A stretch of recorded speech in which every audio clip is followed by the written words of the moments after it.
છોકરા બોલતા બોલો મળે ભેગા ધર્મ લાભ ઈચ્છામિ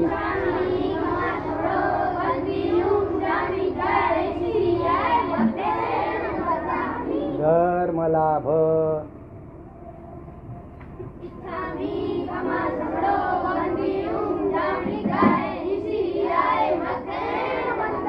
ધર્મ લાભ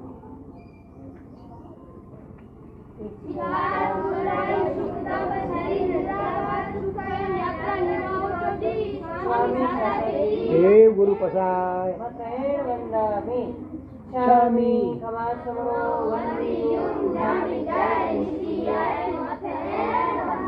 ધર્મ લાભ ઈચ્છા કરેણ બોલો ઈચ્છા કરેણ સંદીપ ભગવાન અબુદ્યોમી અભ્યંતર રાય્યમ ખામે આમે હ ખામે મે રાય્યમ આ કોઈ ગીત પાઠ બોલ હા કરે બોલો જમ કિંચી अपत्यम परपत्यम भक्ते पाणे विरहे व्यावच्चे आलावे संलावे उच्चासने समासने अंतर्वासाए उपरिवासाए जम किंची मज्ज विनय परिहीनम तुम वा बायरम वा तुभे जान अहम न जानामि तस्मिच्छामि दुक्कडम इच्छामि समार समरो वंदियं ज्ञानिकाय निशियाय मतेन સુખ સાધનમાં છો સાહેબજી બોલો બધા સુખ સાધન દેવ ગુરુ પસાય સ્વામી ખમા સમરો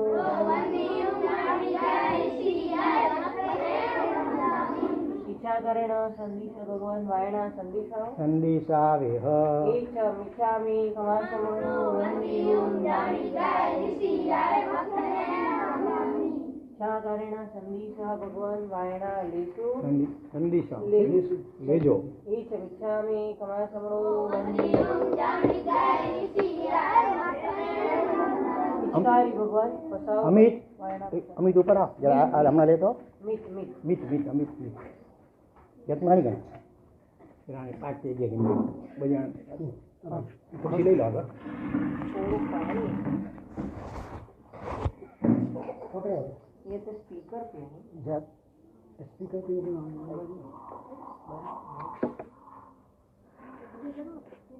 आई कोई जरूरत मत है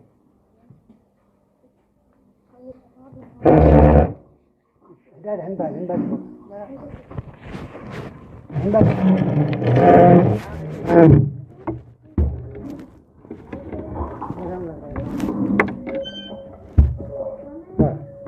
નથી લાગે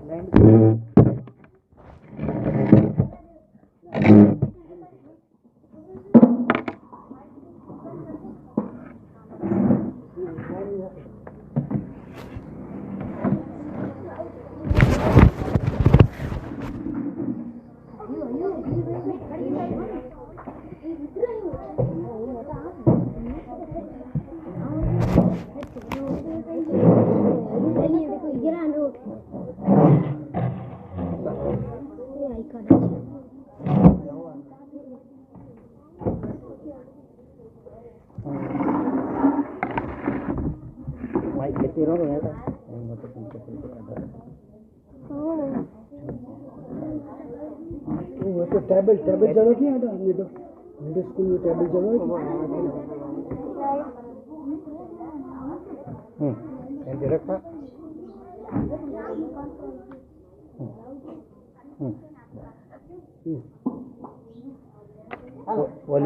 वॉल्यूम पूरा रख जा भले हाँ शिट डाउन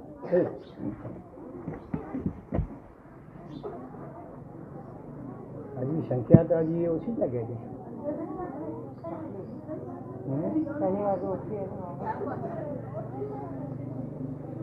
રોજ એટલી સંખ્યા હતી 150 કે 100 ના 100 માં 4 ને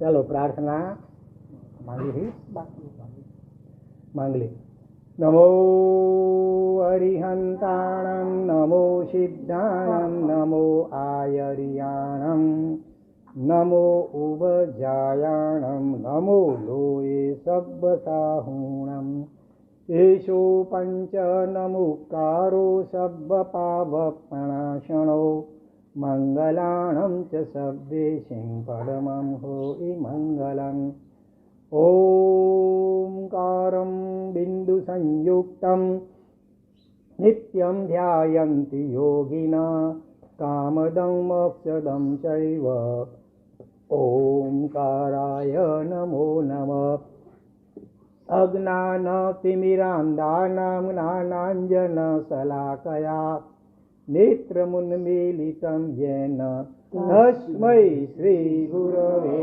નમઃ. બોલો, આપણી કઈ વાર્તા ચાલુ છે? બરાબર યાદ ખ્યાલ છે બધાને? બોલ બેબી. સંગમ કોણ હતો? વેપારી સંગમ કોણ હતો? સંગમ પહેલા હતો કોણ? સંગમ કોઈ વેપારી, કોઈ શેઠ, કોઈ પ્રિન્સિપાલ? શું હતું? સંગમ કોણ હતો? ગરીબ માણસ, એ છોકરો. શું કરતો હતો? ગોવાળીઓ, પીટા બકા ચડાવનારો. બરોબર ને? પછી એણે સાધુ મહારાજને શું વરાવી? ખીર. તે પણ કેવા મહિના દિવસના ઉપવાસી ધ્યાની એવા મહાત્માને, અને એના પ્રભાવે એ આયુષ્ય એનું પૂરું થયું. અને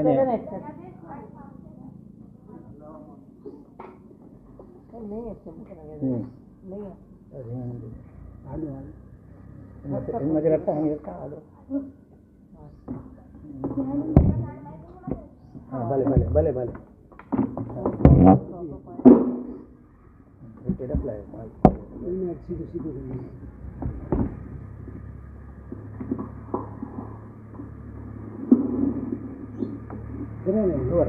કપડા કપડા કપડો રાખો.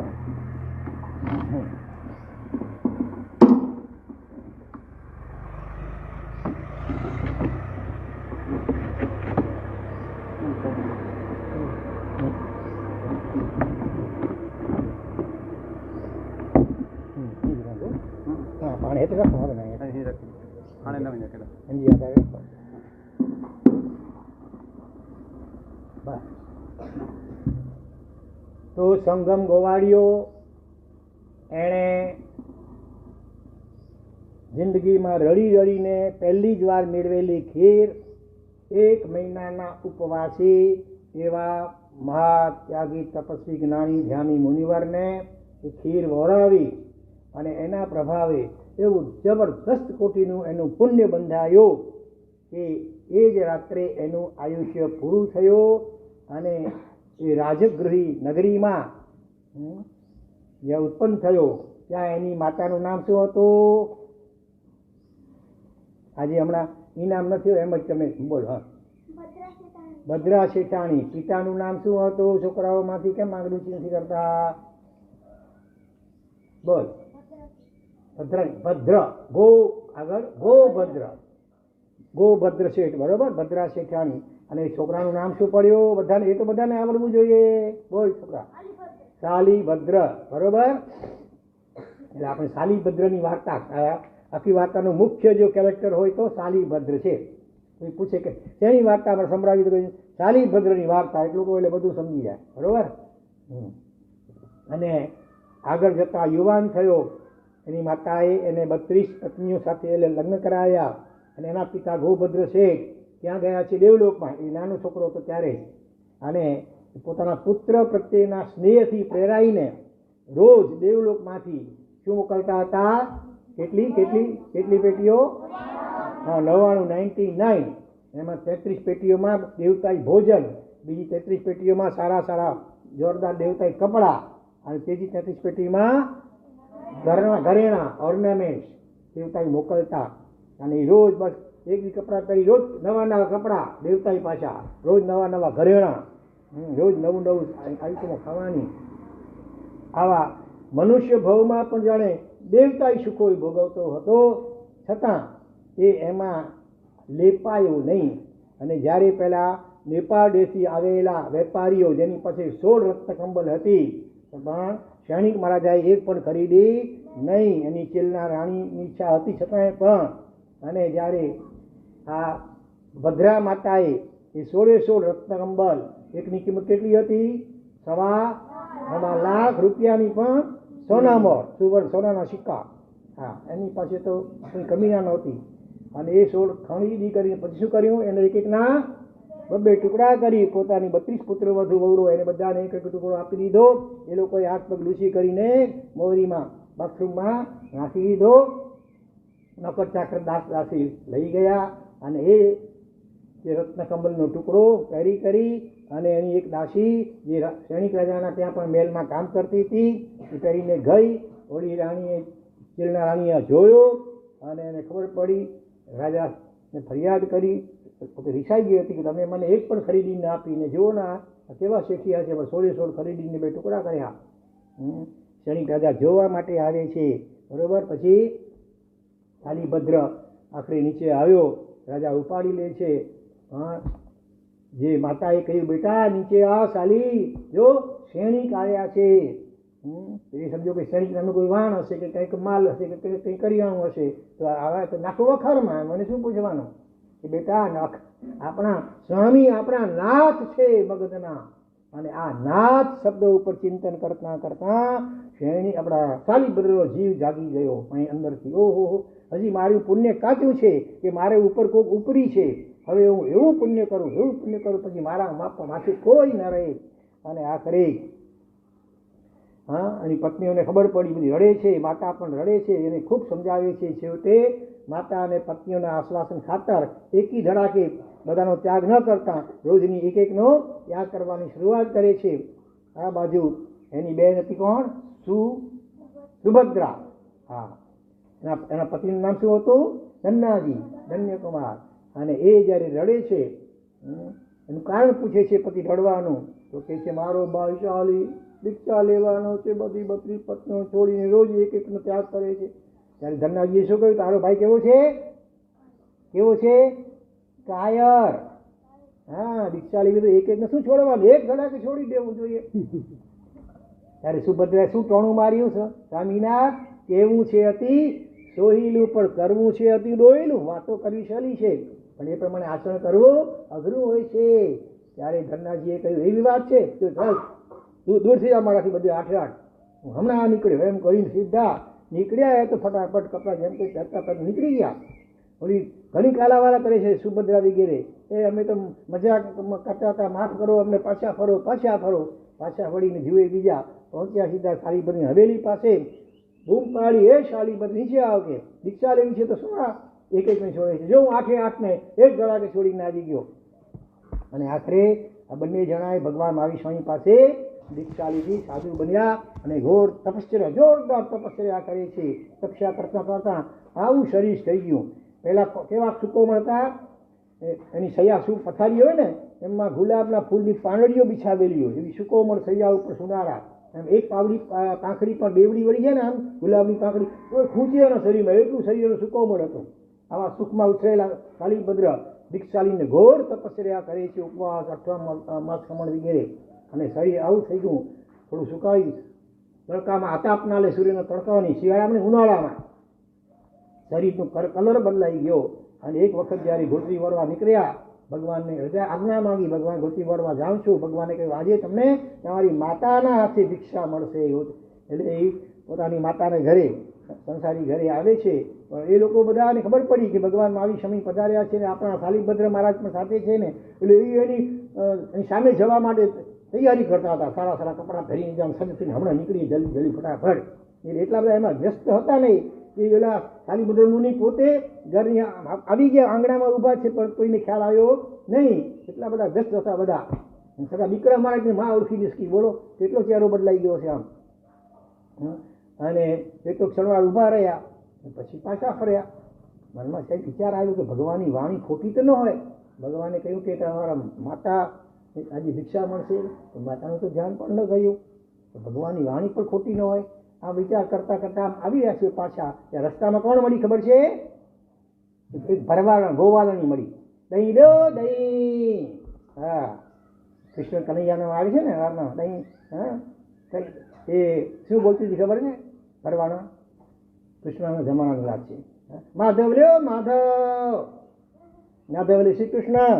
એટલી એની ભક્તિ હતી ને ગોપીઓ બધી કે એ દહીંને બદલે માધવ લેવો માધવ બોલતી હતી. તો અહીંયા એ ભરવાડાને જ્યારે જોયું ને શાલિપુત્ર મુનિને, એના ઘરમાં દૂધ નીકળી ગયું. કારણ કે હકીકતમાં એ કોણ હતી ખબર છે? પછી આગળ દહીં વરાવે છે ભાવથી, અને પછી ભગવાન પાસે પહોંચે છે શાલિપુત્ર મુનિ. ભગવાન આપે કહ્યું હતું કે માતાના હાથે ભિક્ષા મળશે, તો માતાએ તો મને યાર ઓળખી પણ નહીં. આજે આપણને વંદન કરવા માટે એવી તૈયારીમાં હતી તે વધારે ધ્યાન પણ ન ગયું. પછી ભગવાને કહ્યું તો તમને કોણે વરાવ્યું દહીં? એક ભરવાડો નથી, ગોવાળો. એને એ કહેવાય આગલા જન્મની માતા હતી. સંગમ હતો ને ગોવાળીઓ, એની જે માં હતી ને એ હવે મોટી થઈ ગઈ હતી ઉંમર એકદમ. એ જ એની પૂર્વ આગલા જન્મની માતા એ શાલિભદ્રને આ રીતે દહીં વરાવે છે. અને પછી આમ કરતાં કરતાં ખૂબ તપ કરતાં કરતાં એક દિવસ છેલ્લે જ્યારે મોટી ઉંમર થઈ ગઈ ત્યારે હવે અનશન કરવાનું વિચાર્યું. અનશન એટલે મારામાં એવું હોય, છેલ્લે એકદમ મોટી ઉંમર થઈ જાય, શરીર હવે થાકે, અથવા કોઈ બીમાર પડી જાય, કેન્સર જેવું કે અને કોઈ મળતું નથી, છેલ્લે પછી શું કરે? બધી દવાઓ બધું બંધ કરી અને અનશન. અનશન એટલે જિંદગી ભર ઉપવાસ, છેવટ સુધી બસ જેટલા દિવસ ચાલે, મહિનો 2 મહિના 3 મહિના જે ચાલે તે, પણ સતત આત્માના ધ્યાનમાં લીન હોય. હા, કારણ કે આપણે શરીર નથી, શરીર તો ગમે એટલું સાચવીશું તો એક દિવસ આંખમાં ને માટીમાં મળવાનું છે કે નહીં? એ શરીરને માટે એને બહુ પાપ નહીં કરવાના, એને બહુ લાલન પાલન બહુ નહીં કરવાનું વધુ પડતું.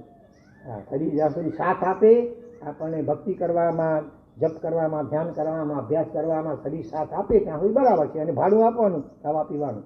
તો પછી હવે શરીર ઉંમર થઈ ગઈ ને હવે શરીર જવાની તૈયારીમાં છે, તો પછી એને પ્રેમથી વિદાય આપવાની.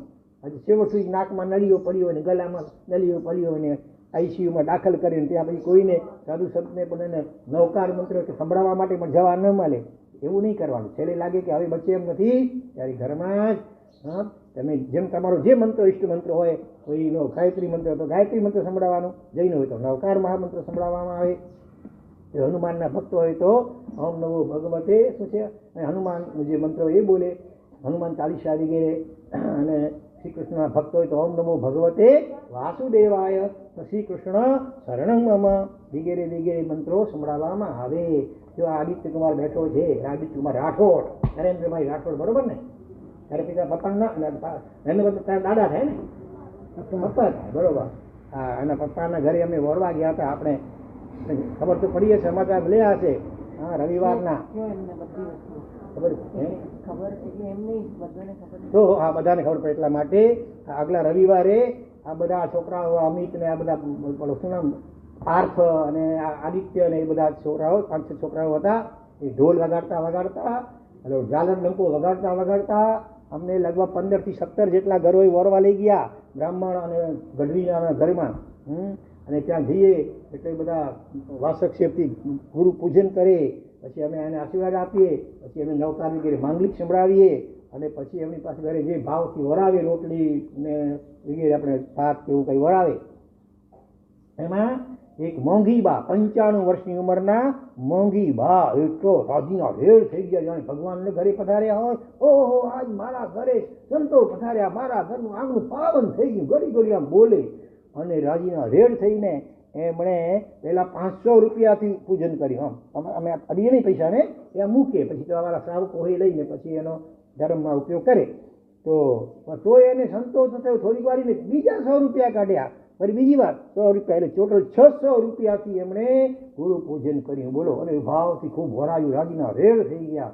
પછી બીજા એક રતનદા નામ છે, એ આપણા સાધુજીઓના પરિચયમાં હશે, કે એને ગુરુવંદન વિધિ તમે અત્યારે જે શીખી હિંચકાર ને ગુરુવંદન કમાટોને અભૂઠીઓને એ સહિત એમણે વંદન કર્યું. પછી ત્રીજા આદિત્યના પપ્પા નરેન્દ્રભાઈ, એ તો એટલા, એ બંને જણા બાપ દીકરો અડધો કલાક પહેલા ઉપાસમાં આવીને બેસી ગયા. 11 વાગે અમે કહ્યું 11:30 નીકળશો, 11 વાગે બેસી ગયા. જેવા એમના ઘરે ગયા, એના પપ્પા નરેન્દ્રભાઈએ જોરથી 2-3 વાર શંખ વગાડ્યો. અને પછી ડમરું ડુગડુગી મરાઠી વગાડે ને, હા, એ વગાડ્યો. અને પછી અને પછી ખુરશી ઉપર બેસાડીને આરતી ઉતારી. બોલો, અમારી જે ભગવાનની આરતી ઉતારી ને તેમ અમારી આરતી ઉતારી અને પછી ભાવથી માંગલી ગુરુ પૂજન કર્યું, માંગલી સાંભળ્યું અને બધું વહોરાવ્યું. તો આ રીતે કરવાથી તમારું પણ જબરદસ્ત પુણ્ય બંધાઈ ગયું. જેવી રીતે આ સંગમ ગોવાળિયાએ મારા સાથે વરાવ્યું ને, એકદમ ઉલ્લાસ ભાવથી વરાવ્યું, રાજી થઈ થઈને. મુખ્ય બેનના ઘરે બી ગયેલા. અને હા, આપણા બેન બેઠા છે, નામ લક્ષ્મી બીજલબેન, પાટણની બાજુના ગામવાળા. હા, એમના ઘરે જે આવ્યા, પગલા કર્યા, વરાવી માંગલી સંભળાવી. એ રીતે અને કેટલાક તો કે મારા સાહેબ રોજ અમારા ઘરે પધારજો, રોજ લાભ આપજો. આ રીતે કરવાથી ખૂબ બધાએ પુણ્ય ઉપાર્જન કર્યું. ખૂબ ખૂબ ધન્યવાદ ને અનુમોદના. હમણાં જેટલા પણ બીજા સંઘો આવે છે અલગ અલગ ઠેકાણેથી, મુંબઈથી આવતા હોય કે કચ્છના અલગ બધાને અમે આજે જો આખા 6 સંઘ આવવાના છે. એક સંઘ આવી ગયો જગડુશાનગર ઘાટકોપરની બાજુમાં, મુંબઈથી આવી ગયો હમણાં. એમને બધી વિધિ સંભળાવ્યું, માંગલિકને થોડું વ્યાખ્યાન વગેરે સંભળાવ્યું અને ફટાફટ પતાવી અહીંયા દોડી આવ્યા તમારી પાસે. હા, હજી બીજા 2 સંઘો બપોરે આવશે જમવા, અહીંયા જમશે. પછી એક સંઘ વળી પાછો આવશે બપોર પછી, ચા પાણી કરશે અહીંયા. છેલ્લે સાંજે વળી બીજા 2 સંઘ આવશે. એમાં એક સંઘમાં તો 150 જણા છે, બીજામાં 50-60 છે. સાંજે આખો દિવસ સંઘો ચાલે. દરેક સંઘમાં આ તમારી વાત કહીએ છીએ કે સ્કૂલમાં રોજ પ્રવચન, પ્રિન્સિપાલ બહુ સારા છે અહીંયા અને શિક્ષણની સાથે સંસ્કાર આપવા માટે હંમેશા તૈયાર હોય છે, તત્પર હોય છે. માટે તમે પણ તમારા સંઘમાં જ્યાં પણ જે સાધુ સાધુ ભગવંત હોય એમને અમારા વતીથી જાણ કરજો. અમે પણ કાગળમાં લખીએ કે અહીંયા આ રીતે સ્કૂલમાં પ્રવચન વગેરે ચાલે છે. દર શનિવારે બાળકો હોંશે રાત્રે પણ 8-10 બાળકો અમારી પાસે આવે છે સત્સંગ કરવા માટે. અને હમણાં રવિવારે આ રીતે વાંચતી કરતા લઈ ગયા અને આવી રીતે બધું કર્યું. એ બધી વિગતો અમે પત્રની ઝેરોક્સ કરાવી બધા અમારા સાધુ આખા મુંબઈમાં અને આખા કચ્છમાં ફરી ગયો છે. મુંબઈ વોટ્સએપ દ્વારા પણ સમાચાર બધા મુંબઈ, કચ્છ, ઓલ ઇન્ડિયામાં વોટ્સએપ તો બધી ઠેકાણે હોય, ફોરેનમાં બી પહોંચી ગયા છે. એ રીતે તમારા બધા મોટી ઉન્નોડ જૈન સંઘની સ્કૂલ, પ્રિન્સિપાલજી એ બધા હાઇલાઇટ થઈ ગયા છે બધા. હા, અને એમાં તમારામાંથી પ્રેરણા લઈને બીજા સંઘોમાં પણ સ્કૂલમાં પ્રવચનો યોજાઈ રહેશે.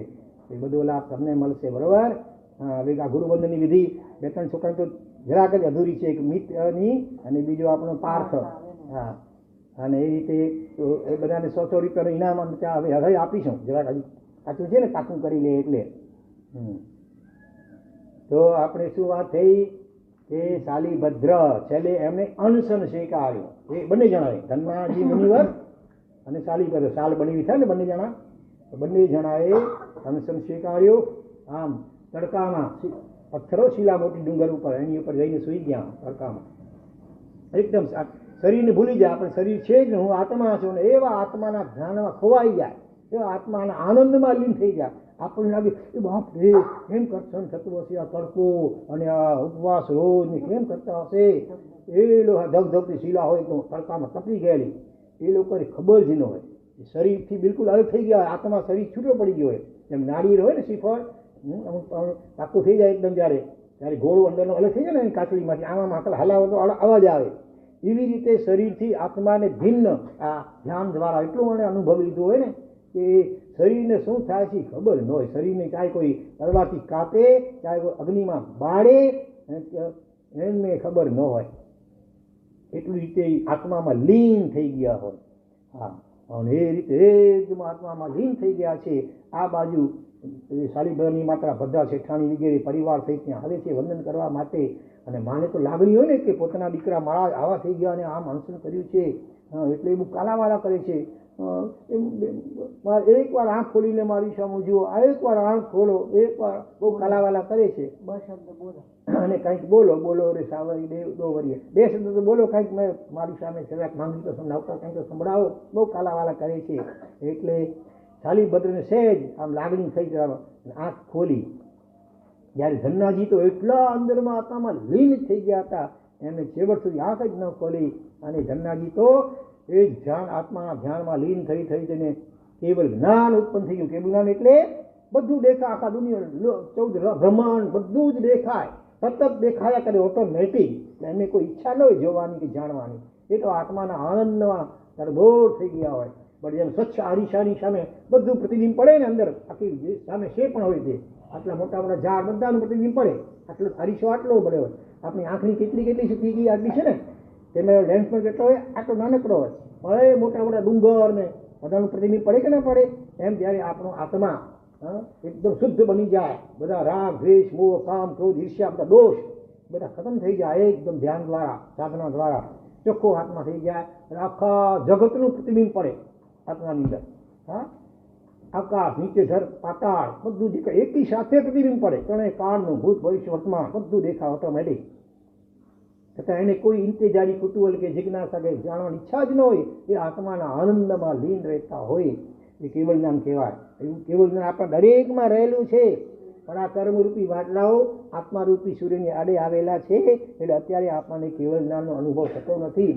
એનો થોડો ભાગ જો ચોમાસામાં ઘનઘોર વાદળાઓ છવાઈ ગયા આકાશમાં, તોય પણ થોડો તો પ્રકાશ આવે ને નીચે, ખબર પડે કે અત્યારે દિવસ છે રાત નથી, ખબર પડે કે ન પડે? આખું આકાશ ઘેરાઈ ગયું વાદળોથી, તો પણ એવી રીતે અત્યારે આપણા આત્મા ઉપર કર્મો અને દોષો એકદમ છવાઈ ગયા છે, તો પણ અત્યારે આપણને જે આ 5 ઇન્દ્રિયો 5 સેન્સીસ છે ને, ચામડી જીભ નાક આંખ ને કાન, એના દ્વારા શબ્દ ગંધ રૂપ સ્પર્શ વગેરે ખબર જ્ઞાન થાય છે કે નહીં? અત્યારે ઠંડી છે કે ગરમી છે કે આનો સ્વાદ કેવો છે, એ જે જ્ઞાન થાય છે એ આપણા કેવળ જ્ઞાનનો સૂક્ષ્મ અંશ માત્ર છે. તો એવું અગાધ ગુણ આપણા દરેકની અંદર રહેલું છે. ગમે એવું છોટ વિદ્યાર્થીઓને નાપાસ દર વર્ષે થતો હોય ભલે, અથવા મનુષ્ય શું કૂતરા બિલાડા પક્ષી ઝાડ પાન બધામાં આ કેવળ જ્ઞાન રહેલું છે. એ પ્રગટ ફક્ત મનુષ્યમાં જ થઈ શકે, બીજા કોઈ ગતિ દેવગતિમાં પણ નહીં, પશુ પક્ષીમાં તો ક્યાંથી થાય પછી, અને મનુષ્યોમાં પણ આ કાળમાં અહીંયા થઈ શકતું નથી. પણ એવા પણ ક્ષેત્રો છે આ જગતમાં કે જ્યાં શરીર છે ને એકદમ મજબૂત જોઈએ એને માટે. હા, જેમ 0 વોલ્ટેજનો બલ્બ હોય અને એમાં 1000 વોલ્ટેજનો પાવર કરંટ પસાર કરો, શું થાય? બળી જાય ને, ઉડી જાય. હા, એવી રીતે આપણું શરીર નબળું છે.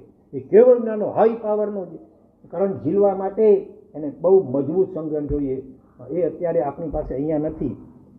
એટલે આ ભાવમાં આપણને કેવળ જ્ઞાન ભલે પ્રગટ ન થાય, પણ અહીંયા આપણે જો એ રીતે નિરંતર રોજ ભક્તિ જાપ ધ્યાન તપ કરતા હોઈએ ને, તો ઘણા કર્મો ઓછા થઈ જાય, અને બીજા ભાવમાં આપણે એવા ક્ષેત્રમાં જન્મ પામીએ કે જ્યાં એવા પ્રકારનું મજબૂત શરીર હોય, અને ત્યાં આપણને કેવળ જ્ઞાન પણ થઈ, અને પછી આપણે કાયમ માટે મોક્ષમાં પહોંચી જઈએ. જન્મ મરણના ફેરા ટળી જાય, બધા જ દુઃખો ટળી જાય, ત્યારે કોઈ પ્રકાર દુઃખ જ્યાં આવી જ ન શકે, અને આત્માનો આનંદ પરમ આનંદમાં જ આપણે હંમેશા લીન થઈ જઈએ. એવી મોક્ષની દશાને પણ આપણે પ્રાપ્ત કરીએ. તો ધન્યાજી છે ને એ મોક્ષને પામી ગયા. એટલે શાલી બદલને થોડીક લાગણી થઈ, માતા થોડીક ભલે સારા પ્રશસ્ત જેને કહેવાય સારો એવો પણ છે સ્નેહ રાગ થયો, એને કારણે એનો એક ભાવ બાકી રહી ગયો. અત્યારે ઊંચામાં ઊંચા દેવલોક સૌથી છેલ્લે જેનું નામ છે સર્વાર્થ સિદ્ધ, ત્યાં એ અસંખ્ય વર્ષનું આયુષ્ય હોય 33 સાગરોપમનું, ત્યાં અત્યારે આત્માના આનંદમાં ત્યાં લીન છે. ત્યાંથી પછી આયુષ્ય પૂરું થશે, વળી પાછા મનુષ્ય બનશે, અને જ્યાં આવું મજબૂત શરીર હોય ત્યાં અને બાકીના કર્મો સાધના દ્વારા ખપાવી અને શાલીભદ્રનો આત્મા પણ મોક્ષમાં જશે. તો આ થઈ શાલીભદ્રની વાર્તા. પણ હજી આપણે એ સંગમ ગોવાળિયાનો પણ આગલો ભાવ જાણવો છે. આપણા બધાને કેટલા ભાવ થઈ ગયા? અનંત થઈ ગયા. આ મનુષ્ય પહેલી વાર છે, મનુષ્ય પણ અનંતવાર બન્યા, પશુ બન્યા, પક્ષી, કોઈ જીવ જંતુ એવું નથી કે જે આપણે અનંતવાર ન બન્યા હોઈએ. હા, આપણે કૂતરા બની આવ્યા, બિલાડા બન્યા, ઘોડા ગધેડા ઊંટ ખચ્ચર વાઘ સિંહ વરુ, પછી આ કીડી મંકોડા ખટમલ સાપ મચ્છી અજગર મગરમચ્છ મછલી પતંગિયા કીડા વિષ્ઠાના કીડા, આ ઝાડ પાનના ફૂલ ફળ બીજ વગેરે બધા સ્વરૂપે એક એકમાં અનંત વાર આપણે એટલું આપણું ભૂતકાળ અજબ ગજબનો વિહાર છે, આપણે કલ્પી ન શકીએ એટલું. ભગવદ્ ગીતા કે દરેક શાસ્ત્રમાં એ કહે છે કે આ જીવ શાશ્વત છે, આપણે આત્મા મરતો નથી. ક્યારે શરીર મરે, શરીરના ટુકડા ભલે થઈ ગયા તો ફરી બીજું નવું શરીર ધારણ કરે જીવ. જ્યાં સુધી કર્મ બાકી હોય ત્યાં સુધી નવા જન્મ લેવા જ પડે. જ્યારે એવી ઈચ્છા એવી દશા હવે કોઈ ઈચ્છા બાકી ન રહે. હવે અમારે કાંઈ જોઈતું નથી, કાંઈ કરતા કાંઈ જોઈતું નથી, એકદમ નિષ્ઠુર. અચ્છા, હવે ત્યાર પછી એ મોક્ષની ભૂમિકા તૈયાર થાય અને જીવ મોક્ષ છેવડી પણ ઈચ્છા હશે, જ્યાં સુધી કાંઈ પણ ઈચ્છા હશે સારી પણ, ત્યાં સુધી આપણો મોક્ષ નહીં થાય, ત્યાં સુધી નવા જન્મ લેવા જ પડશે. એક એવા વિશિષ્ટ સંત હતા, મોટી ઉંમરના, 80 વર્ષની આસપાસના ઉંમર હશે. તો એક દિવસ રડતા હતા, અને ઘણા બધા શિષ્યો, 100 થી પણ વધારે શિષ્યો હશે, અને બહુ પહોંચેલા મોટા સંત હતા. એ એક દિવસ રડતા, એની આંખમાં આંસુ હતા. તો ચેલાઓને આશીર્વાદથી ગુરુદેવ આપની આંખમાં આંસુ આ મોટી ઉંમરે શું કારણ છે, આપને શું તકલીફ છે, અમે દૂર કરીએ. કે કાંઈ નહીં ગુરુદેવ કહો અમને, આપને રડતા અમે જોઈ શકતા નથી. ત્યારે ગુરુએ કહ્યું કે મને આજે ઈચ્છા થઈ છે. ઓ આપની ઈચ્છા હવે પૂરી કરીએ, ફરમાવો આપની શું ઈચ્છા છે. તો ગુરુએ શું કઈ ખબર છે, મને આજે તીર્થયાત્રાની ઈચ્છા થઈ છે. પ્રેમજીભાઈ સાંભળો, પ્રેમજીભાઈ સુરેશભાઈ એટલે સાંભળો. હા, તો મને આજે તીર્થયાત્રાની ઈચ્છા થઈ છે. ચેલાઓ કે બહુ સારી વાત છે. હા, અમે આપને ખભા ઉપર કાવડમાં કે ડોલીમાં લઈને આપણે યાત્રા કરાવી દઈએ, એમાં શું છે, એમાં રડવું શા માટે? નહીં, એટલા માટે રડું છું કે હજી મને ઈચ્છા કેમ થાય છે. સારી ઈચ્છા ભલે છે ને અત્યારે તીર્થયાત્રાની, ના ઈચ્છા જ ન થવી જોઈએ. આટલી મારી ઉંમર થઈ, આટલા વર્ષોથી મેં સંન્યાસ લીધો, આટલી સાધના તપસ્યા કરી, હજી ઈચ્છા? આ તો મન છે એવું ગુલાટ ખવડાવે ને, વાંદરા જેવું ચમચડ મન છે. અત્યારે તીર્થયાત્રાની ઈચ્છા, આવતીકાલે સંસારની કોઈ બીજી ઈચ્છા થશે તો ઈચ્છા જ થવી ન જોઈએ. ઈચ્છા રહિત બિલકુલ બને ને ત્યારે જ જીવનો મોક્ષ થાય. થોડી પણ ઈચ્છા, સારી પણ ઈચ્છા હોય ત્યાં સુધી મોક્ષ થાય નહીં. તો આ ધન્નાજી તો એકદમ ઈચ્છા રહિત બની ગયા. આત્માનો આનંદ એટલો અંદરમાં હોય ને એટલે પછી ઓટોમેટિક કોઈ ઈચ્છા જ ન થાય કે ટીવી જોવાની કે મોબાઈલ જોવાની કે ગેમ રમવાની, કશી ઈચ્છા ન થાય. દરેક જીવને આનંદ જોઈએ છે. એ આનંદ અંદરથી જ આત્મામાંથી મળી જતો હોય સમાધિ દ્વારા, ધ્યાન દ્વારા, તો પછી બહારની કોઈ ઈચ્છા જ ન થાય. પછી દેવલોકની અપ્સરા આવીને ગમે એવા હાવભાવ નૃત્ય કરે ને તો એને રૂવાડું એ ફરકે એને જોવાની કોઈ ઈચ્છા જ ન થાય. એવો આત્માનો આનંદ હોય છે. એ આત્મામાં આનંદમાં લીન થાય તો જ આપણી બધી ઈચ્છાઓ બીજી શાંત થાય બહારની, તો જ મોક્ષ થાય. તો ધન્નાજી મોક્ષમાં ગયા. શાળી બધે અત્યારે દેવલોકમાં છે, ત્યાંથી વળી પાછા એક ભાવ મનુષ્યનો કરી અને મોક્ષમાં જશે. પણ હા, એ સંગમ ગોવાળીઓ એનો આગલો ભાવ આપણે જરા જોઈ લઈએ. આ સંગમ ગોવાળિયા આગલા ભાવની અંદર એક શેઠ હતા, એની પાસે ખબર કરોડો અબજો રૂપિયા હતા. પણ બીજી બાજુ સ્વભાવ કેવો હતો ખબર છે? એકદમ એક નંબરનો કેવો? કંજૂસ, ઉદાર નહીં. ઘણા એવા હોય સામાન્ય સ્થિતિ હોય, અરે ગરીબ સ્થિતિ હોય ને તો પણ દિલના અમીર હોય, બીજાને આપવાનું મન થાય, બીજાને ખવડાવીને ખાવાનું મન થાય. મોંઘીબા જેવા ને એવા ભાવિક હોય એકદમ. હા, અને કેટલા એવા કંજૂસ કાકડી હોય કે ચમડી તૂટે ને તો પણ દમડી છૂટે નહીં. એવા એક કંજૂસ શેઠ, બીજા એક માણસ કંજૂસ ભાઈ સમજો. એ ક્યાંક જવાનું હતું, બહાર નીકળ્યા અને અધુ વચ્ચે પાછા ફર્યા.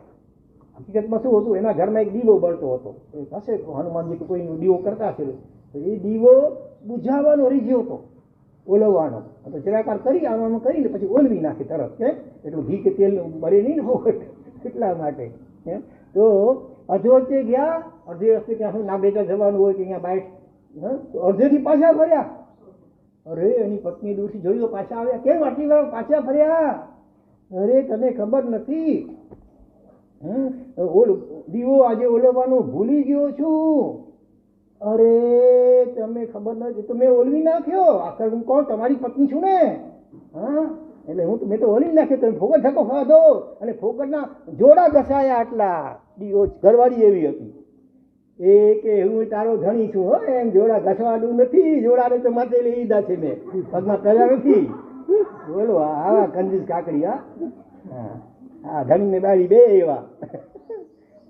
તો આ શેઠ પણ કંઈક થોડા ઘણા એવા પ્રકાર કંજૂસ હતા. પૈસા ચિક્કા કરોડો રૂપિયા હતા, પણ ક્યારે દમડી તૂટે પણ દમડી છૂટે, પૈસા આપે નહીં કોઈને. ભિખારીને કંઈ સ્વપ્નમાં દાન આપે તો એ ગૌરવ થઈ જાય. બીજા એક ભિખારીની વાત કરું, એને રાતના સ્વપ્ન આવ્યું. સ્વપ્નની અંદર શ્રી કૃષ્ણ ભગવાન દેખાયા એને. હા, અને એ તો એમની પાસે હાથ લાંબુ ભિખારી છે, લાંબુ કંઈક મને આપો. પછી એ ભગવાન પાસે માગણી કરવા જાય ને એને પેલા ભગવાને હાથ લાંબો ઉપાડ્યો, ભિક્ષામ દેહી, મને કાંઈક આ સપનામાં તો બધું આવી શકે ને. હા, ગભરાઈ ગયો. એની પાસે થોડી એંઠવાડ હતી, ભિખારી પાસે એંઠવાડ. હા, પોટલીમાં હતી આટલી એંઠવાડ, આમ સંતાડી રાખી હતી, લઈ ન લે, ચોરી ન લે. ભગવાન હાથ લાંબો કર્યો, ભિક્ષામ દેહી, મને આ ભગવાન ઓલો ગભરાઈ ગયો, હમણાં મારે લઈ લેશે તો, ઝૂંટવી લેશે તો, આમ સંતાડવા લાગ્યો. ના ભગવાન મને ભિક્ષા આપ, જે હોય થોડામાં થોડું આપ. એટલે પછી ન છૂટકે શું કર્યું, આમ હાથ તો ધ્રુજી રહ્યો છે, હાથ આપતા ચાલતો નથી. છેવટે એક દાણો કાઢ્યો ચોખાનો, હલો એંઠવાડનો, અને ભગવાનની હાથમાં મૂક્યો. ભગવાન તથાસ્તુ કહીને અંતર્ધ્યાન થઈ ગયા. અને આ બાજુ ગભરાઈ ગયો, અરે રે મારી પોટલીમાંથી ઓછું થઈ ગયું. આમ આંખ ખુલી ગઈ ને પછી જોયું પોટલી સલામત છે ને ખોલ્યું તો એક દાણો સોનામાં થઈ ગયો. તો ત્યારે માથું કૂટે છે, અરે અરે અરે રે મેં આના કરતાં બધું આપી દીધું હોત તો. અબ પછતાએ ક્યાં હુએ જબ ચીડિયા ચૂક ગઈ ખેત. રાંડ્યા પછીનું ડાપણ નકામું કહેવાય. એટલે આપતા જ કટકામાંથી કટકો કાપી આપે છે બીજાને. અંગણ અચે કોઈ મંગણ તે કે ખાલી હથ ન વાળી છે. કોઈ પણ માંગવા માટે આવે ત્યારે ભિખારી કોઈ પણ આવી જા એમ નહીં કરવાનું. થોડામાંથી પણ થોડું, ટુકડામાંથી પણ ટુકડો બીજાને આપવાનું. એવી આપણી ભારતીય આર્ય સંસ્કૃતિ છે. ઉપનિષદ વગેરેમાં કહ્યું તેન ત્યક્તેન ભુંજી ખા, એટલે ત્યાગીને ભોગવ, પહેલા બીજાને ખવડાવીને પછી તું ખા. સંત વિનોબાનું નામ તો સાંભળ્યું છે બધાએ. સંત વિનોબા, હા, એ સંત કેમ બન્યા, એમની શું વિશેષતા ખબર? એમણે કયું મોટું કાર્ય કર્યું ખબર છોકરાઓ? સંત વિનોબાએ કયો યજ્ઞ ચલાવ્યો હતો, કયું આંદોલન ચલાવ્યું હતું? ભૂદાન યજ્ઞ. ભૂદાન શબ્દ સાંભળ્યું છે? ભૂદાન, ભૂ એટલે ભૂમિ, પૃથ્વી. શ્રીમંતો એટલે જાગીરદાર હોય ને, પેલા ઘણી જમીન જેની પાસે હોય છે કા, એની પાસેથી સંત હતા એટલે દાનમાં લે અને પછી પોતે ન વાપે. ભૂમિ ગરીબ ખેડૂતોને દાન ભેટ આપી દે કે તમે આમાં ખેતી કરીને તમારું ગુજરાન ચલાવજો. આવી રીતે જિંદગીભર એમણે ખૂબ ગામડે ગામડે ફરી કરી અને હજારો લાખોની સંખ્યામાં ગરીબ ખેડૂતોને ગુજરાન માટે જમીન ભેટ અપાવી. ભૂદાન યજ્ઞનું આંદોલન ચલાવ્યું અને પરણ્યા હતા બાલ બ્રહ્મચારી, ખૂબ સાધક પણ હતા, ધ્યાન વગેરે કરતા હતા અને બહુ ઊંચી દશાએ પણ પહોંચી ગયેલા હતા અંદરમાં. અને બહારમાં ભૂદાન યજ્ઞ ચલાવતા હતા. તો એવા મહાન સંત કેમ બન્યા ખબર છે? એ જ્યારે નાના હતા ને તમારા જેવડા, એનું નામ તો વિનુ, શોર્ટમાં તો વિનુ કે ને, નામ વિનોબાનું વિનુ. તો એની ઘરમાં એક વખત પપૈયું આવ્યું, પાકું પપૈયું. તો વિનુ ખાવા બેઠો હમણાં. એની મા બહુ ચક્કો હોશિયાર હતી, સમજુ હતી. એ રસોડામાં કામ કરતી હોય પણ નજર પોતાના છોકરા ઉપર હોય કે વિનુ શું કરે છે ભલા. એણે જોયું કે વિનુ તો એકલો પપૈયો ખાવાની તૈયારી કરે છે. એટલે માએ અંદરથી ચકોર કે બેટા વિનુ, હાજી માં શું કરે છે? પપૈયો ખાઉં છું. બેટા એકલા ખવાય, તારો ભાઈ નથી બાળકો બા, તમે શેરડી બાર બોલાવી લાવ, શેરીમાં રમતો છે બોલાવી લાવ. એકલા ન ખવાય. આ માએ સંસ્કાર નાખ્યા નાનપણમાં વિનુમાં. ભલે માં પપૈયો મૂકી દો, ખાધો નહીં, દોડતો ભાઈને બોલાવી આવ્યું, નાના ભાઈને. પછી બે જણા, તો એમાં વિનુબાએ શું કર્યું? વળી પાછું અટકાવ્યું. માએ અટકાવ્યા. બોલો શા માટે ખબર છે? પેલો વિનુ પોતે મોટો હતો ને, એટલે બાળકોબા નાનો હતો, એટલે પોતાના માટે મોટો ભાગ રાખ્યો અને બાળકોબા માટે નાનો ભાગ પપૈયાનો રાખ્યો. તો માએ ટકોર કરી, બેટા સરખા ભાગે વેચીને ખાવાનું, આવું ન કરાય. એટલે પછી બે સરખા ભાગ કર્યા. વળી ખાવા બેઠા તો વળી માએ ટકોર કરી. બોલો આ માએ કેવી છે, ખાવા નથી આપતી. પણ માં સારી છે હો. હવે કેમ અટકાવ્યો છે તમે કહેશો જરા? હનુમાનથી વિચારીને કહેશો. હનુમાનને પૂછી નહીં, હનુમાનથી વિચારીને કહેશો કે હવે તો બંને જણા બે ભાઈ સરખે ભાગે બરાબર હોય, ખાવાની તૈયારી કરી, દોએ માએ અટકાવ્યા. બોલો કેમ અટકાવ્યા છે ભલા? હનુમાનથી વિચારીને કહો તો ભલા, કોણ છે હોશિયાર? જોઈએ કોણ બનેગા કરોડપતિ? બોલો. હા, માએ કેમ અટકાવ્યા ખબર છે? કે બેટા તમારા ભાઈબંધો નથી, રમવામાં ભેગા અને જમવામાં તમે એકલા બે જણા, એ કેમ ચાલે? જાઓ શેરીમાંથી અડોશી પડોશી બાળકોને તમારા ભાઈબંધોને બોલાવી લાવો, દોસ્તારોને. પછી બધાને સરખે ભાગે વેચીને ખાઓ. પહેલેથી એવા સંસ્કાર નાખ્યા હતા ને ગર્ભથી જ, એટલે બાની વાત ઉથલાવે નહીં. તરત જ ગયા શેરીમાંથી બધાને બોલાવી લાવે છે ભાઈબંધોને. અને પછી તો નાની નાની ચીરી થાય ને, બધા આટલા હોય તો વાંધો નહીં. એટલે એ એક નાનકડી ચીરી ખાવામાં જે મજા આવે ને, બધાને ખવડાવી વેચીને બધા રાજી થાય, બધાના આશીર્વાદ દુઆ મળે. અને એમાં જે મજા હોય એ એકલા આખું પપૈયું ખાઈ જાય ને, એમાં તો મજા ન હોય.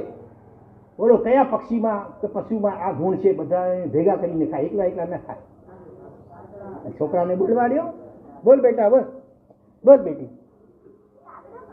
હે હા, ખબર છે આગળ શું કરે? પ્રેમીભાઈ આવી ગયા. પ્રેમજીભાઈ, હા આપો, ઇનામ આપો. તમે થોડા લેટ પડ્યા આજે. કાગડોને કંઈ ખાવાનું મળે શું કરે? કાં કાં કાં કાં કરીને બોલાવે, બીજા બધા કાગડાઓ ભેગા થઈને પછી ખાય. બોલો, આ દરેકમાં ગુણ હોય. આપણે ગુણ દ્રષ્ટિ જોઈએ ને, ભલે કાગડો એનો અવાજ ભલે આપણને ગમે નહીં, કાં કાં ન ગમે, પણ એનો આ ગુણ શીખવા જેવો છે. એકલા એકલા ખવાય નહીં, બધાની સાથે હળી મળી વેચીને ખાવું, એમાં મજા હોય. તો હવે એનાથી ઓપોઝિટ દોષ એ કયા જાનવરમાં હોય છે કે બીજાને ખાવા ન દે, તગડી મૂકે, પોતે એકલો ખાય? બોલ. નવો રિયાન બેસી જા. નહીં, બોલ બેટા. કોયલ? નહીં, બેસી જા. કયો પશુ કે પક્ષી તમે જાણો છે કે કાં પશુ હશે કાં પક્ષી હશે કે જે એકલો બીજાને બીજો ખાવા આવે તો એને ભગાડી મૂકે, પોતે એકલો જ ખા. ઓ કહ્યું તો આટલી બધી આંગળી ઊંચી થઈ ગઈ છે, ધન્યવાદ. એકદમ છેલ્લી છોકરી બોલ, નાની બેબી બોલ. હા ભલે, તું છેલ્લી ક્યાં? તારી પાછળ તો 3 બેઠી છે. ભલે વાંધો નહીં, આપો, ધન્યવાદ. પૂછે છે મને, કૂતરો પૂછે છે. હા સાચી વાત છે, ધન્યવાદ. કિતના અચ્છા?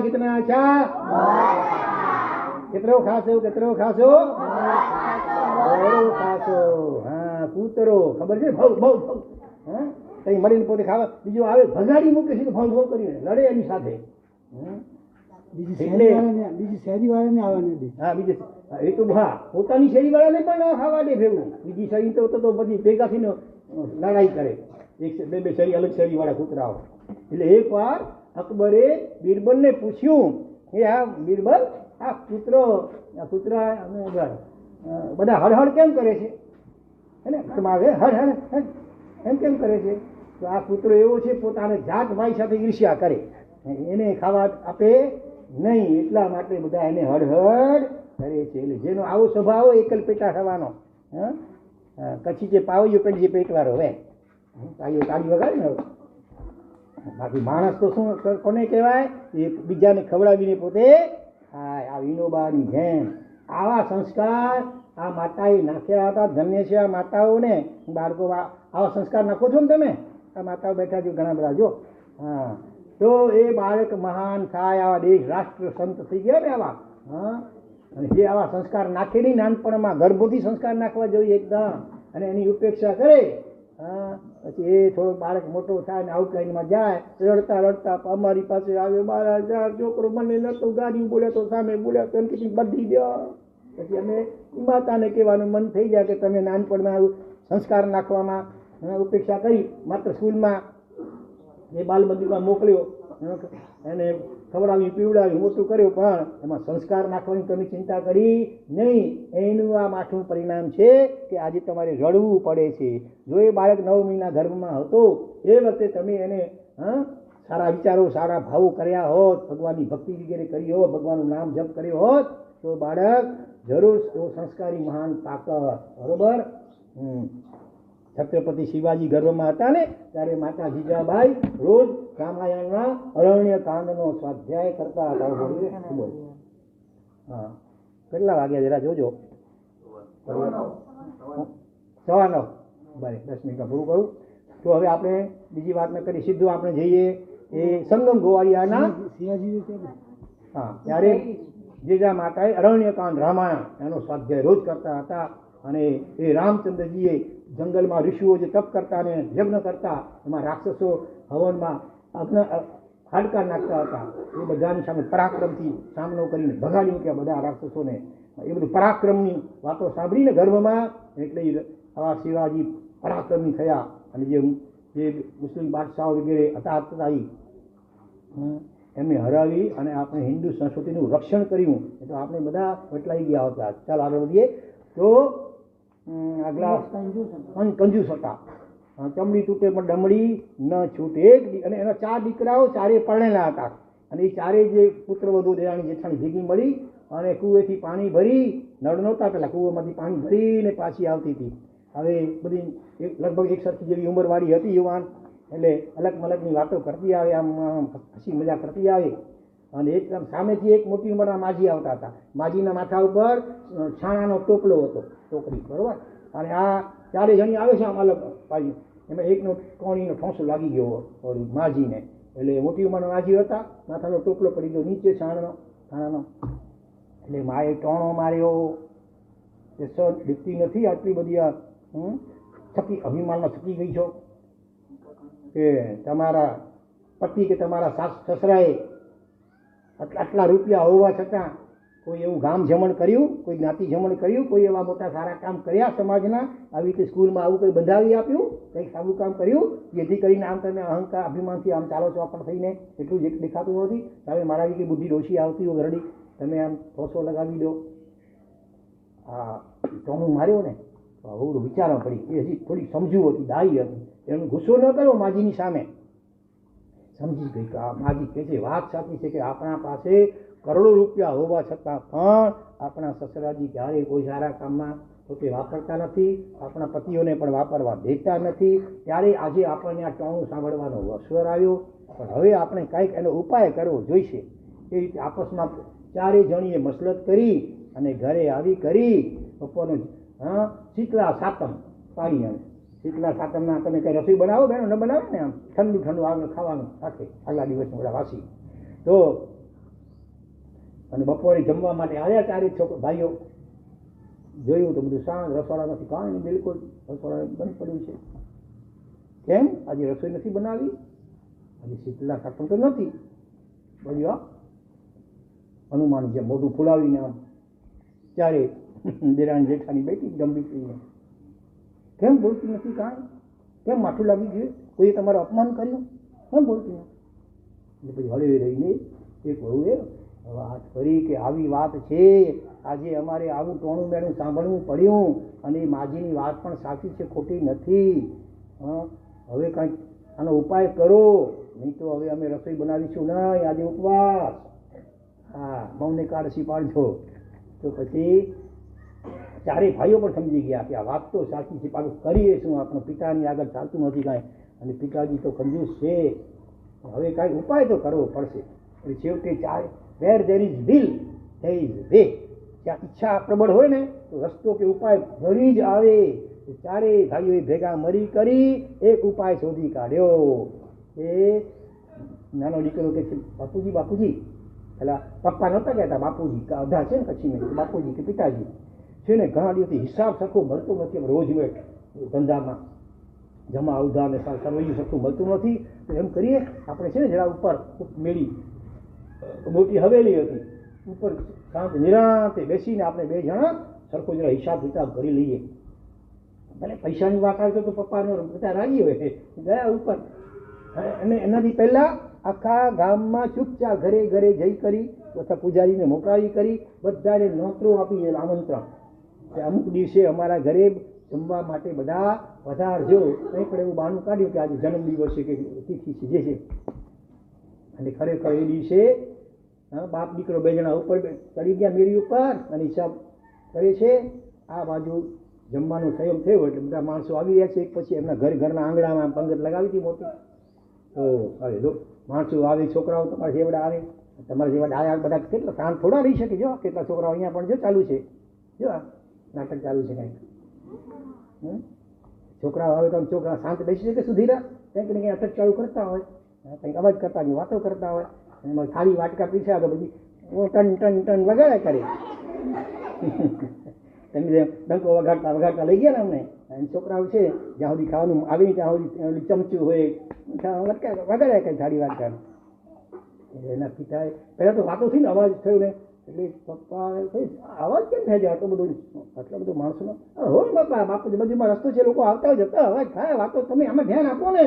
વળી ભૂલચૂક છે તો વળી એકડેથી આપણે હિસાબ માંડવો પડશે. એમ કરીને પિતાને વળી હિસાબમાં જોડ્યા. થોડી વાર થઈ, વળી આ વાસણો ખખડવાનો અવાજ લાગે. અરે આ વાસણનો અવાજ કેમ આવે છે? અરે હશે રસોડામાં કામ કરે હોય થાય, હવે તમે ધ્યાન આપો ને જરા.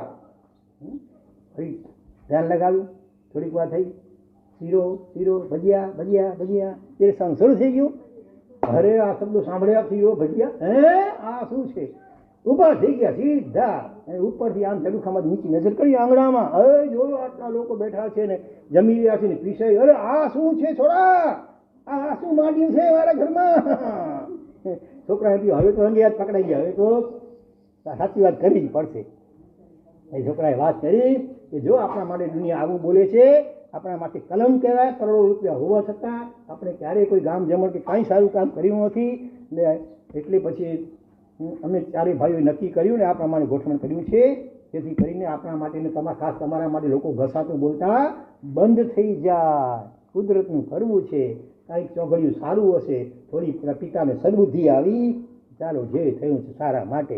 મને કેક પૂછવા આવે તો હું તો આ પાડત જ નહીં, છોરાઓએ જે કર્યું એ ભલે કર્યું ચાલો ને. પણ છતાં વળી વિચાર આવ્યો કે દુનિયા શું કહે છે કે આપણે છોરાઓએ કર્યું, પાપાએ ક્યાં કર્યું કાંઈ. એટલે હવે હું પણ કંઈક કરું, નીચે જાઉં હમણાં જઈને બધાને પીરસું. એટલામાં આમ નજર ગઈ ને ઉપરથી તો જૈન સાધુ મારા ત્યાંથી પસાર થતા હતા. એનેથી હમણાં હું મારા સાહેબને બોલાવી લાવું અને મારા હાથે મારા સાહેબને હોરાવ આપું, દાન આપું અને પછી બધાને પીરસું. આ જે ભાવ થયો ને એટલે ફટાફટ મારા સાહેબ વળી ક્યાં આગળ નીકળી જાય. જલ્દી દાદરો ઉતરવા ગયા, પણ દાદરો ઉતરતા ધોતિયાનો છેડો પગમાં નીકળાઈ ગયો અને ગઠોલા ખાઈને ધમ કરતા પડ્યા નીચે. એવા બરબસાને લાગ્યું કે આયુષ થઈ ગયું, રામ બોલો ભાઈ રામ થઈ ગયું. પણ અંતિમ સમયે જેવી ભાવના હોય ને એવી બીજી ગતિ મળે. તો પછી આ સંગમ ગોવાળિયા તરીકે જન્મ્યા. આગલા જન્મમાં કરોડ રૂપિયા હોવા છતાં પણ ક્યારેય દાન નહોતું આપ્યું ને, એના કારણે કુદરતે એને ગરીબ ઘરમાં જન્મ આપ્યો. બરોબર.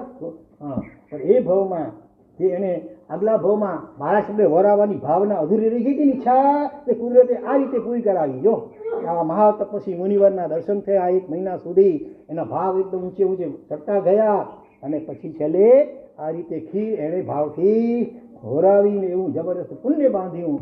એ સિદ્ધો બની ગયો શાલિભદ્ર, ત્યાંથી બન્યો દેવ અને પછી આવતા ભાવમાં મનુષ્ય બની સાધના કરી કેવળ જ્ઞાન પામીને જશે મોક્ષમાં. તો સરસ મજાની હતી ને વાર્તા. ઘણું ઘણું આપણને શીખવાનું જાણવાનું મળ્યું કે હંમેશા આવી રીતે તમે લોકો પણ વાંચતે ગાતે લઈ ગયા. તમે જેટલા છોકરાઓ અને એના માતા પિતા જે ઘરમાં હતા બધાએ વિશિષ્ટ કોટીનું પુણ્ય બાંધ્યું છે. એટલે આવો મોકો ક્યારે ગુમાવતા નહીં. કોઈ પણ ઘરે આવે, દીન દુઃખી ગરીબ ગુરબો અનાથ અપંગો બધાને આપવું. બરોબર. આપવામાં કંજુસાઈ કરવી, થોડાકમાં પણ થોડુંક આપવું. એના ઉપર મને અત્યારે મહર્ષિ કર્વેની વાત પણ યાદ આવી રહી છે, પણ હવે અત્યારે નથી કહેતો નહીં. હવે અત્યારે આપણે તમારી જોડું ચાલે છે ને ABCD. બોલો A ફોર. હવે મારા સચિવ વાર દો. ચલો તમે શરૂ કરો. મંગલમ ભગવાન વીરો મંગલમ ગૌતમ પ્રભુ મંગલમ સ્થૂલિભદ્રાય જય ધર્મસ્તુ મંગલમ. મહામંગલકારી સુંદર મજાના તમારા પુણ્યોદય થયા કે આવા ગુરુ ભગવંતો તમને ખાસ કરીને તમારા માટે, જો આટલા બધા સંઘો હતા એમ તો છે ને, સંઘો આવે ને એટલે પહેલા એમને નૌકારસી કરવાની હતી. એ પેલા નૌકારસી કરે, પછી ભગવાનના દર્શન કરે, પહેલા દર્શન કરે, પછી નૌકારસી કરે, પછી ગુરુ મહારાજ પાછા આવે. પણ ગુરુ મહારાજે કીધું કે મારે પહેલા સ્કૂલમાં જવું છે, એટલે ફટાફટ પહેલા અહીંયા આવી જાઓ, એટલે મારું કામ પૂરું થાય તો મારા છોકરાઓ બધા વાટ જોતા હશે અને મારો શનિવાર છે, મારે સ્કૂલમાં જવું છે. તો તમારા કેટલા બધા નસીબ છે, પુણ્ય છે કે તમારા માટે આ ગુરુ મહારાજ પણ સામે ચાલીને એટલા હોશ સાથે એ અહીંયા પ્રવચન આદિ માટે આવતા હોય. ખૂબ ખૂબ તમને સૌને પણ ધન્યવાદ. સંઘો તો 6 આવશે, પણ વચમાં છૂટે 2-4 5 જણા આવતા જ હોય. અત્યારે બી આવતા હશે, પણ તમે તમારો પહેલો કામ. એટલે જે ગુરુ મહારાજ શીખવાડે છે એ બધાને આપણે જીવનમાં ઉતારવા પ્રયાસ કરવાનો છે. બરાબર છે. ખાલી સાંભળી લેવાનું, ખાલી સાંભળવાનું નહીં, પણ જીવનમાં જ્યારે આપવાનો પ્રસંગ આવે કે જ્યારે ઉદારતાના પ્રસંગ આવે, જ્યારે આવી રીતે હમણાં આપણે સુપાત્ર દાનની વાત કરી, તો આવા ઘરે કોઈ પણ ક્યારે પણ આવે તો આપણે ઉદારતા સાથે એ લાભ લેવાનું ક્યારે પણ ચૂકવું નહીં. બરાબર છે. તો આપણે ABCD શીખી રહ્યા હતા. સૌથી પહેલા A ફોર કોણ કહેશે? A four. ચલો પ્રેમીભાઈ આવી જાઓ. ચાલો બોલ તો હજી પહેલી આંગળી ઉપર થઈ. હા બસ. Art of living. બહુ સરસ. એનો અર્થ શું થાય? આર્ટ ઓફ લિવિંગ નો અર્થ શું થાય? કોણ કે છે? એટલું તો આપી દે ને. એ અર્થ કે છે નહીં ખબર. આર્ટ ઓફ લિવિંગ નો અર્થ નથી ખબર? અંગ્રેજી હજી એટલું નહીં. હા અંગ્રેજી થોડું સારી વાત છે. આર્ટ ઓફ લિવિંગ એટલે જીવન જીવવાની કળા. તો આજે જીવન જીવવાની કેવી રીતે કળા આપણે શીખવાની છે. જો આપણે જીવનમાં સારા ગુણો, સારા એવા વેલ્યુઝ આપણે આત્મસાત કરીએ તો ખરેખર આપણે જીવન જીવવાની કળા શીખી શકીએ. એ જીવન જીવવાની કળાના સંદર્ભમાં બે વસ્તુઓ કહીએ. તમને ફેક્ટરી ખબર છે? ફેક્ટરી કોને કહેવાય? હા ઘણું, ચાલો બોલો. ફેક્ટરીમાં જો માલ ન હોય ને એની ફેક્ટરી. હા ને એટલે જ્યાં ઘણું બધું ઉત્પાદન થતું હોય નવું, હા એને ફેક્ટરી કહેવાય. કારખાનું. કારખાનું. કદાચ તમારે અહીંયા કોઈની પાસે ફેક્ટરી નહીં, તમે તો ખેતરવાળા છો બધા, બરાબર છે ને? તો પણ આપણે છે ને હવે બે ફેક્ટરી બનાવવાની છે. આપણે આર્ટ ઓફ લિવિંગના અંતર્ગત બે ફેક્ટરી બધાએ પોતાના જીવનમાં બનાવવાની. પ્રિન્સિપાલજી તૈયાર છો ફેક્ટરી બનાવવા માટે? પાક્કું? હા તો તૈયાર થઈ જજો. માથા ઉપર એક ફેક્ટરી બનાવવાની છે, બીજી ફેક્ટરી બનાવવાની જીભ ઉપર. બે ફેક્ટરી બનાવવાની. માથા ઉપર કઈ ફેક્ટરી બનાવવાની? બરફની ફેક્ટરી. કઈ ફેક્ટરી? Ice factory. એટલે બરફની ફેક્ટરી એટલે શું? મારા સાહેબે એક શ્લોક શીખડાવ્યો હતો જેમાં આ વિષયની વાત આવતી. કોને આવડે છે? કરો શરૂઆત. પાવ ગરમ ઠીકો રખો ઠીક ડોક્ટર આए तो उसे दिखा दो. વાહ, યાદ રાખ્યું. વાહ, આ તો શરૂઆતમાં તો પહેલા શનિવારે લખ્યું. ઘણા શનિવારો છે પણ કોઈએ દંડો બતાવ્યો નથી ને ડોક્ટરને. ડોક્ટર આવે છે ને. ડોક્ટર આવતા જ નથી. સારી વાત છે. અહીંયા એ મારા સાહેબે જે કીધું હતું એ જ વિષયને આપણે ફરી લઈએ છીએ. આર્ટ ઓફ લિવિંગમાં આપણે માથા ઉપર બરફની ફેક્ટરી બનાવવાની છે. એટલે શું કરવાનું? શીરકો રખો નહીં, સવાલનો નહીં. કોઈ પણ ગુસ્સાનો પણ પ્રસંગ આવે, ક્યારેક કોઈ આપણને આપણી ચાળી ચુગલી કરે કે આપણને સડી કરે, આપણને હેરાન કરવા પ્રસંગ આપણને કોશિશ કરે, છતાં પણ આપણે ગુસ્સો કરવાનો અને માથાને કેવું રાખવાનો? ઠંડુ રાખવાનું. એને એમ થવું જોઈએ ઠંડા કુલ તેલ ઘસવાનું. ઠંડા તેલ કુલ તેલ ઘસો કે ન ઘસો, પણ આમ મગજને જો ઠંડુ રાખો. કોઈ પણ એને તમારા વિશે કેવી છાપ હોવી જોઈએ કે આને તો આપણે કેટલી પણ મસ્તી કરશું ને આ ગુસ્સો થવાનો નથી. એક વખત છે ને એક બહુ મોટી પોસ્ટ પર પહોંચેલા મારા સાહેબ હતા. એ મારા સાહેબને એક શ્રાવકે પૂછ્યું, એક બીજા મારા સાહેબે પૂછ્યું. એ છે ને બહુ શાંત હતા, બહુ શાંત સ્વભાવના હતા. તમારા ઉંડોટના છોકરાઓ જેવા. તમે બધા શાંત સ્વભાવના છો ને, કોઈ ગુસ્સો કરતા નથી ને? ક્યારેક કરો. હા તો એ મારા સાહેબ બહુ શાંત સ્વભાવના હતા અને એમને બીજા મારા સાહેબે પૂછ્યું કે તમને છેલ્લે ગુસ્સો કર્યો એવું ક્યારે યાદ આવે છે? તમે લાસ્ટ વખત ગુસ્સો કર્યો હોય એવો પ્રસંગ તમને ક્યારે યાદ આવે છે? ત્યારે ઓલા જે મારા સાહેબ હતા ને, અઠવાડિયામાં ગુસ્સો ન કર્યો, ચલો અઠવાડિયામાં એવા કેટલા છો? એક પણ વાર ગુસ્સો ન કર્યો અઠવાડિયામાં? આ 7 દિવસમાં. સમજાય છે કે નથી ગુસ્સો સમજાય? એટલે ક્રોધ. ગુસ્સો તો સમજાય છે ને તમને? ચાલો ગુસ્સો કોને કહેવાય? કોણ કહે છે? બોલ છોકરી બોલ. હા કે આપણે કે તેને વઢવું. બરાબર છે ને? હા બેસી જા. બહુ સરસ. આપો. તો ગુસ્સો કોને કહેવાય? આમ મોઢાની રેખા બદલી જાય, આંખો લાલ થઈ જાય અને સામે મારવા સુધીની તૈયારીઓ થઈ જાય તો એ ગુસ્સાવાળો માણસ કહેવાય. ક્યારેક ગુસ્સામાં એ વ્યક્તિ વડીલોની પણ સામે બોલી દે. ક્યારેક ગુસ્સામાં એટલા સુધીના ગુસ્સાના નુકસાન છે, બીપી એ હાઈ થઈ જાય, ક્યારેક તો હાર્ટ ફેલ થઈ જાય અને ગુસ્સામાં માણસ આપઘાત કરી નાખે, ગુસ્સામાં કોઈનું ખૂન કરી નાખે. ત્યાં સુધી ગુસ્સો લોકોને લઈ જાય છે. એટલે ગુસ્સો બહુ ખરાબ છે. એટલે ગુસ્સો કરવો ન જોઈએ. એના માટે આપણે શું શીખીએ કે મગજમાં કઈ ફેક્ટરી બનાવવાની? બરફની. યાદ રહેશે? કેટલા જણે બરફ જોયો છે? ખાધો છે, કુલ્ફી ને ગુલાબ. હા બેસી જાઓ. હવે છે ને બરફ ખાવાય તો નહીં બરફ, પણ માથા ઉપર રાખવાનું એટલે ઠંડુ બની જવાનું. તો મારા સાહેબે શું જવાબ આપ્યો કે કોઈને પૂર્વનો ભવ યાદ હોય એવું બને. એટલે મને તો આ ભવમાં તો યાદ જ નથી આવતું કે મેં ગુસ્સો કર્યો. આ ભવમાં જન્મથી કરીને મેં આખા જીવનમાં કોઈ દિવસ ગુસ્સો નથી કર્યો.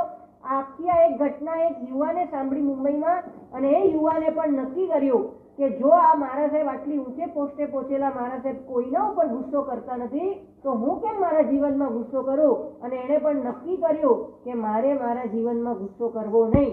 જો આપણને એમ લાગે કે આપણે ગુસ્સો ન કરીએ ને તો બધા આડા ચાલે, બરાબર છે ને?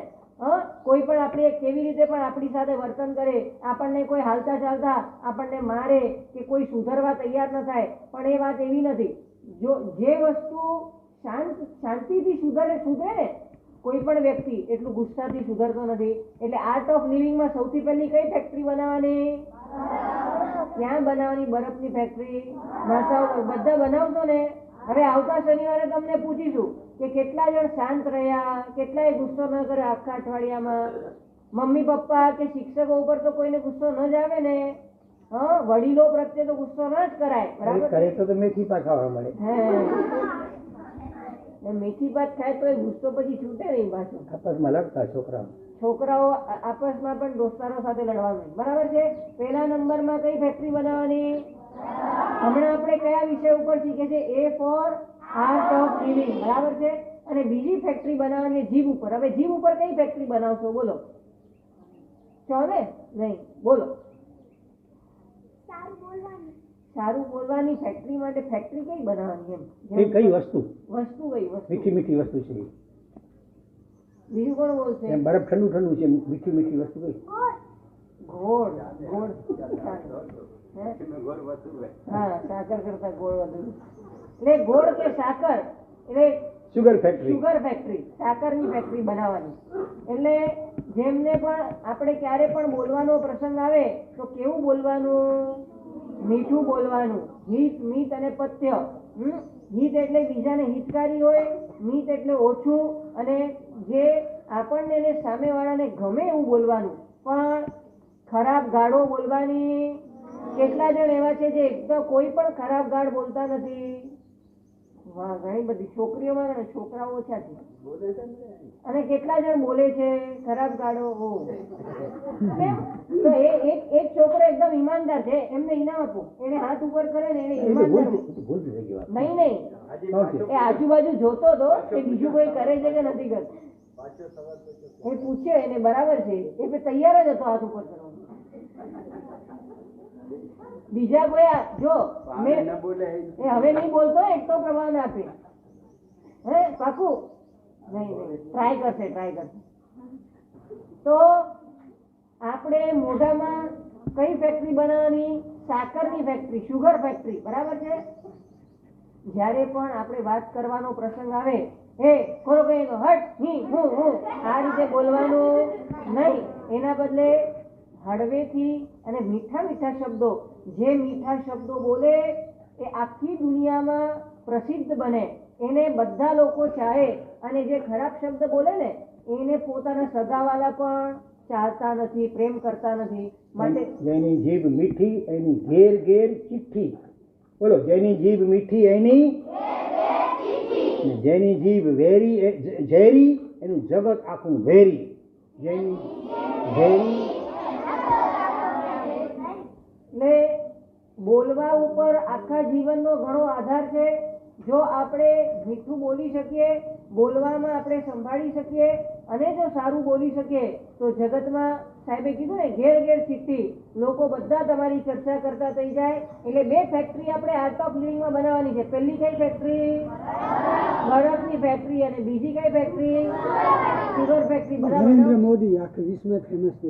નરેન્દ્ર મોદી બોલો એટલે ભારતના વડાપ્રધાન તો પેલા પણ ઘણા બન્યા, બરાબર છે ને?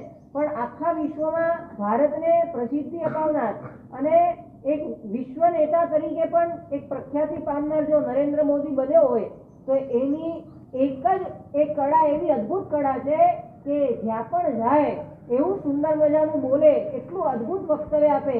બોલો, કચ્છમાં આવે ને તો પહેલા કોરેથી ચાલુ કરે કચ્છી ભાષા.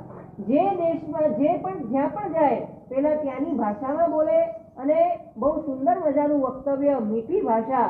અને માટે એ આખા વિશ્વમાં એ પ્રસિદ્ધિ પામ્યો છે. અને બીજું એ વિશેષતા છે કે ભલે અંગ્રેજોએ આપણા ભારતની અંદર અંગ્રેજી કરી દીધી, પણ એ પોતે વિશ્વની બહાર પણ જાય તો પણ એ શરૂઆત તો પોતે હિન્દીમાં રાષ્ટ્રભાષામાં કરે. માટે એને ભાષાનું ગૌરવ, એ રાષ્ટ્રનું ગૌરવ એટલું સરસ છે. માટે દેશ વિદેશમાં એક જબરદસ્ત નેતા તરીકે પંકાયો છે. બોલો, તમારામાંથી કોને નરેન્દ્ર મોદી બનવું છે? વીજ તો કે તો ઘણા જોયે.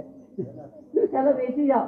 તો નરેન્દ્ર મોદી તો બની શકે કે નહીં, પણ આપણું જે નામ છે એને પણ સાર્થક કરીએ. એ ક્યારે થઈ શકે? 2 ફેક્ટરી બનાવવાની. કઈ ફેક્ટરી? ચલો અહીંયા ધ્યાન આપો. જો બધા સાથે બોલો. એમ નહીં બોલવાનું. આઈસ. માથા ઉપર આઈસ ફેક્ટરી અને જીભ ઉપર સુગર ફેક્ટરી. એટલે આટલું આપણે કામ કરીએ તો આર્ટ ઓફ લિવિંગ આપણે શીખી શકીશું. બીજા નંબરમાં બી ફોર, બોલો બધા બોલો. બેસ્ટ ફ્રેન્ડ કેવા બનાવવાના? સારા. સારાની વ્યાખ્યા કેવી રીતે કરીશું? કે જેમનું મન પવિત્ર હોય, એટલે કે મનમાં પણ કોઈના માટે બુરું વિચારતા ન હોય, જેમની વાણી પણ મીઠી હોય, જે બીજાને ખરાબ ગાળો વગેરે કે ખરાબ વસ્તુઓ બોલતા ન હોય. અહીંયા ધ્યાન આપજો બધા હો. અને ત્રીજા નંબરમાં જેમની પ્રવૃત્તિ પણ સારી હોય, જે બીજાના લોકો માટે એ સારું કામ કરતા હોય, જે બીજાને મદદ કરતા હોય. સાચો દોસ્તાર કોને કહેવાય ખબર છે? એક સરસ મજાનો સંસ્કૃતમાં શ્લોક આવે છે.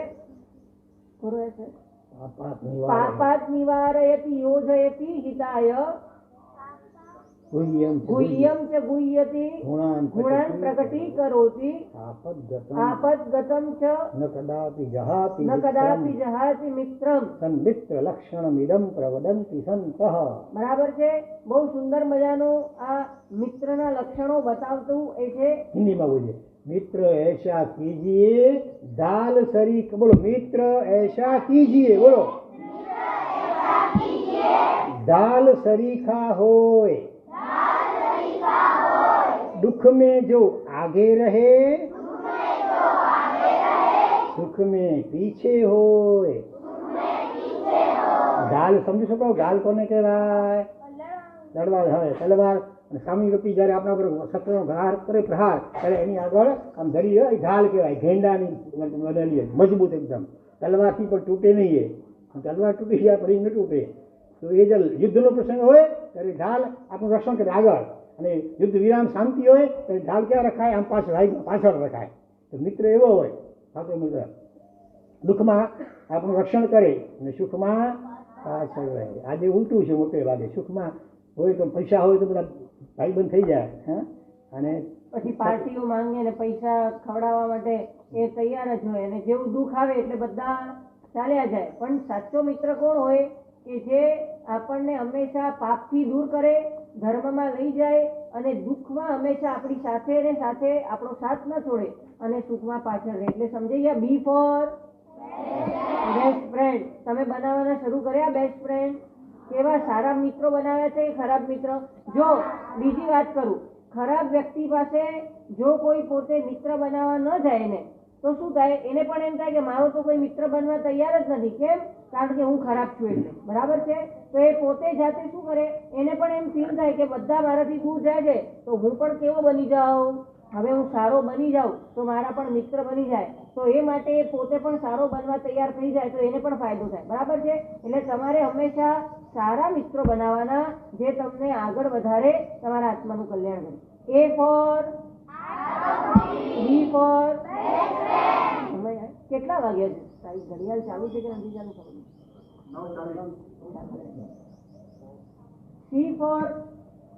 સી ફોર કોણ કે છે? ચલો બોલો.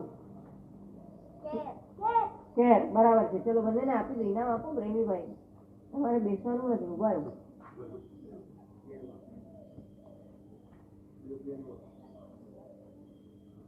ઘણા સ્ટુડન્ટ કે ઘણા એવા છોકરાઓ હોય એમનું માથું દુખતું હોય ને તો આખા ઘરનું માથું દુખાવી દે. કેવા હોય?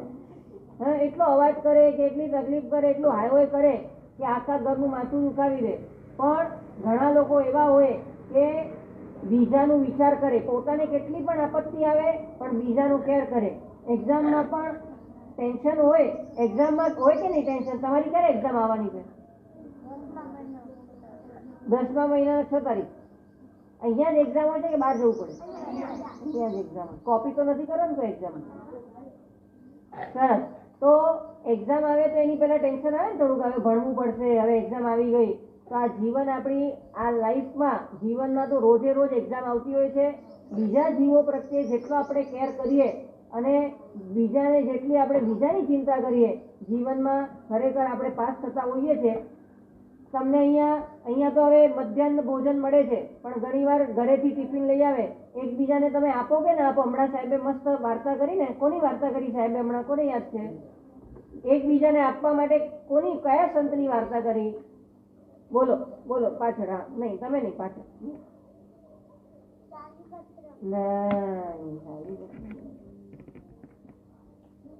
હા, ચલ. વિનુમા નહીં, વિનુમા નહીં, વિનોબા ભાવે, વિનોબા ભાવે સરને હતું. તો બીજાને તમે ટિફિન લાવ્યા હો તો એમાંથી પણ શેર કરવાનું. તમારી થાળીમાંથી પણ તમે લઈ લીધું હોય તો એમાંથી પણ તમારા ભાઈબંધને તમે આપી શકો.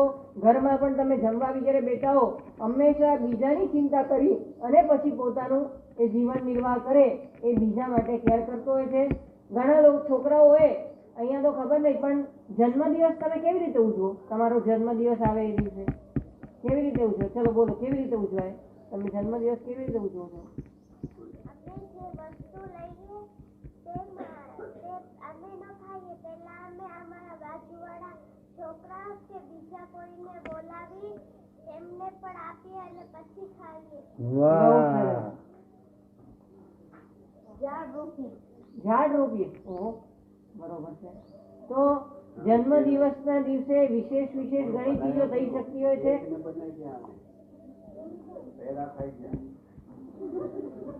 કોરોના બનાવી જાય. અચ્છા, કેક બેક છે ને એ પાશ્ચાત્ય સંસ્કૃતિ લઈ લઈ આવવાની.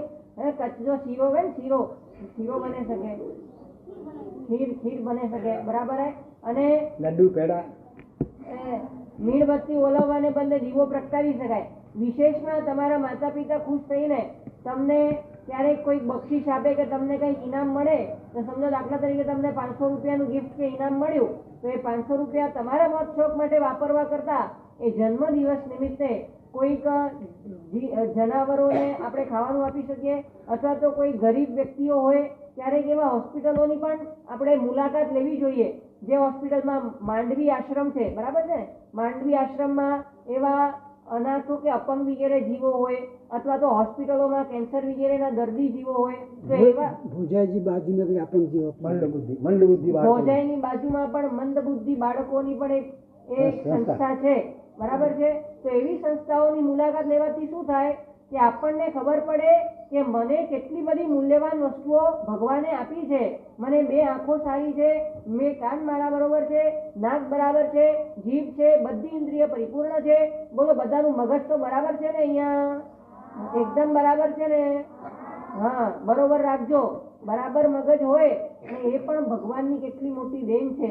બાકી કેટલાય મંદબુદ્ધિ વગેરે જીવો છે જેમને આમાંથી કશું પ્રાપ્ત થયું નથી. તો મને આ બધું મળ્યું છે તો હું કેવી રીતે વધુ ને વધુ એ સારા કાર્યો કરી શકું, ધર્મ આરાધના કરી શકું, બીજા જીવોને મદદગાર બની શકું. તો એ બીજા માટે વિચાર કરવો, એના માટે શું કહેવાયું છે? સી ફોર, બધા બોલો, કેર એટલે સંભાળ.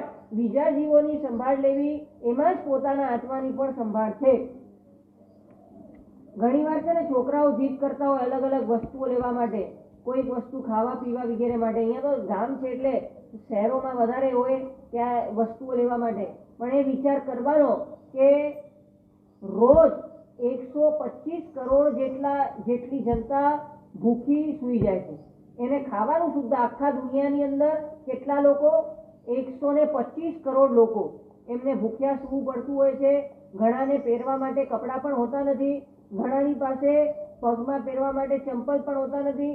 એવી ગરીબ પરિસ્થિતિમાં પોતાનું જીવન નિર્વાહ કરતા હોય ત્યારે આપણને જેટલું મળ્યું છે એમાંથી સંતોષ અને એમાંથી પણ આપણે બીજાની મદદ કેવી રીતે કરી શકીએ એવી ભાવના કરવી. એટલે સી ફોર, બધા બોલો, એ ફોર,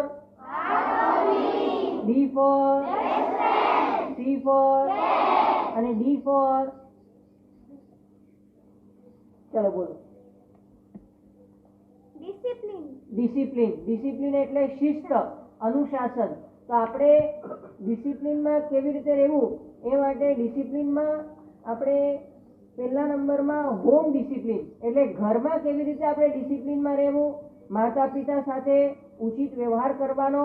રોજ કેટલા જણ પગે લાગે છે માતા પિતાને? અહીંયા ગામડામાં બહુ સુખ થાય. આજે ઉંડત મેં આજુબાજુ જે મળે સરળ છોકરા બહુ સરસ નીચે રખેલા હોય. અને હવે પગે તો લાગે પણ એવા કેટલા છોકરા છે જે મમ્મી પપ્પાને પગે લગાડે છે? હવે તો બોરી મસ્તી કહીએ તો ભલા. હા એવા હશે, નમૂના તો હશે.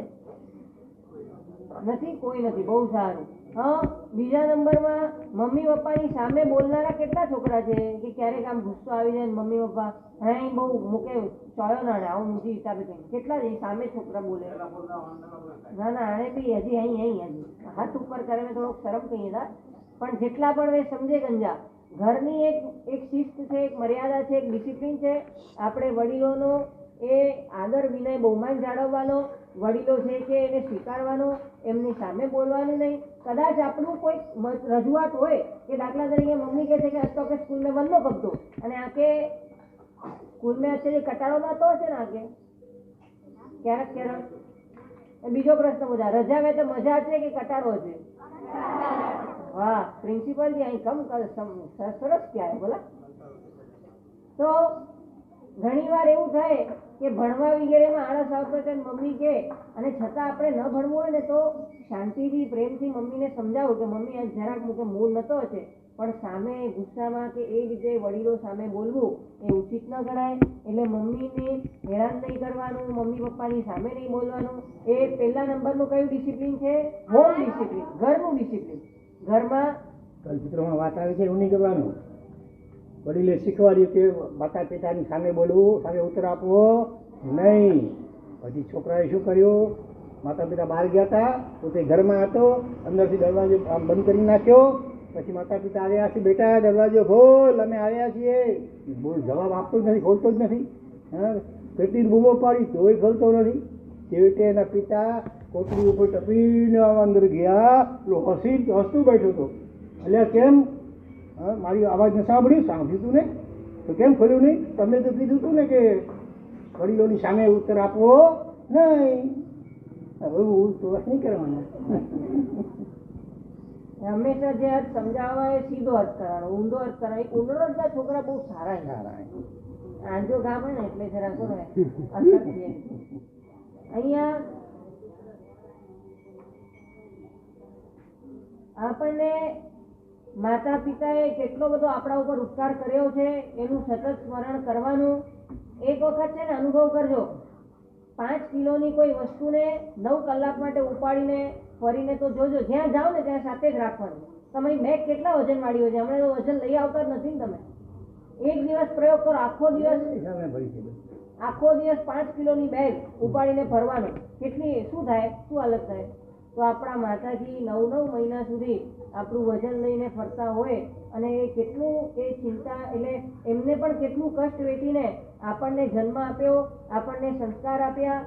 પોતે એ ઠંડી ભીનામાં સૂઈને આપણને સૂકામાં સુડાવ્યા, પોતે ભૂખ્યા રહીને આપણને જમાડ્યા.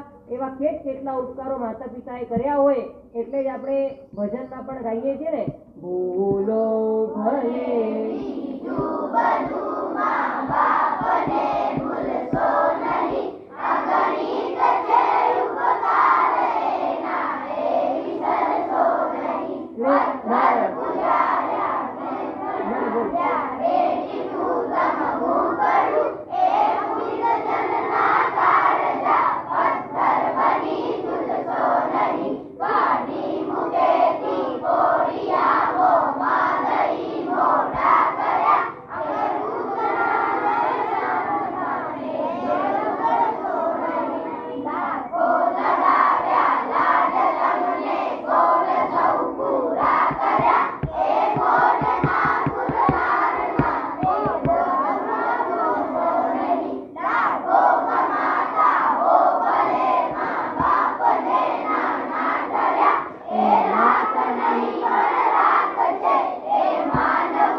છેલ્લી તે પુનિત શબ્દ આવે એની ગાથા થઈ ગઈ.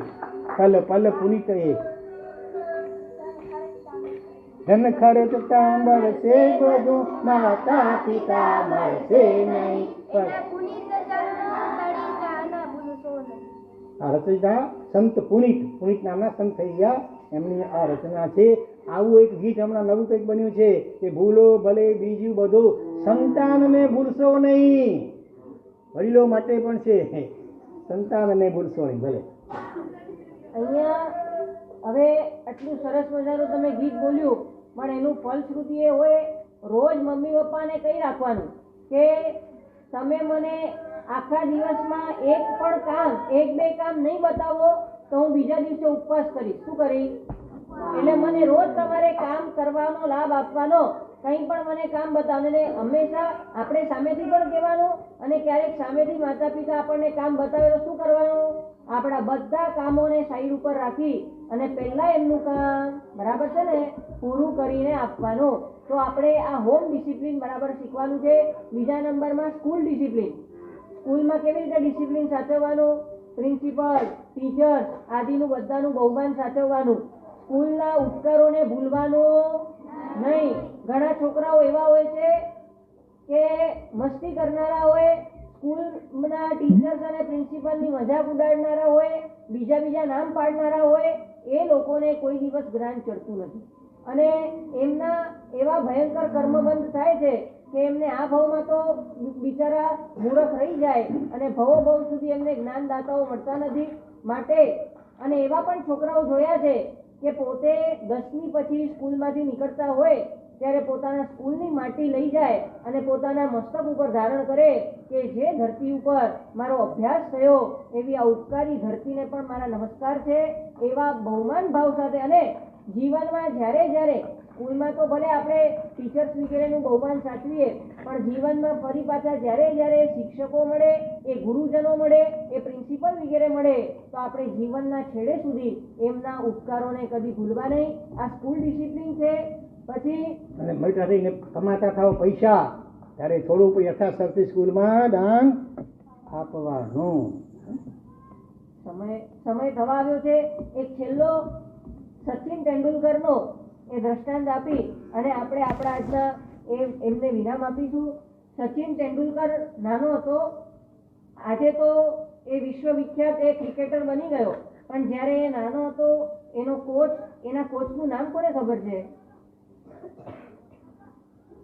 કોચ હતા રમાકાંત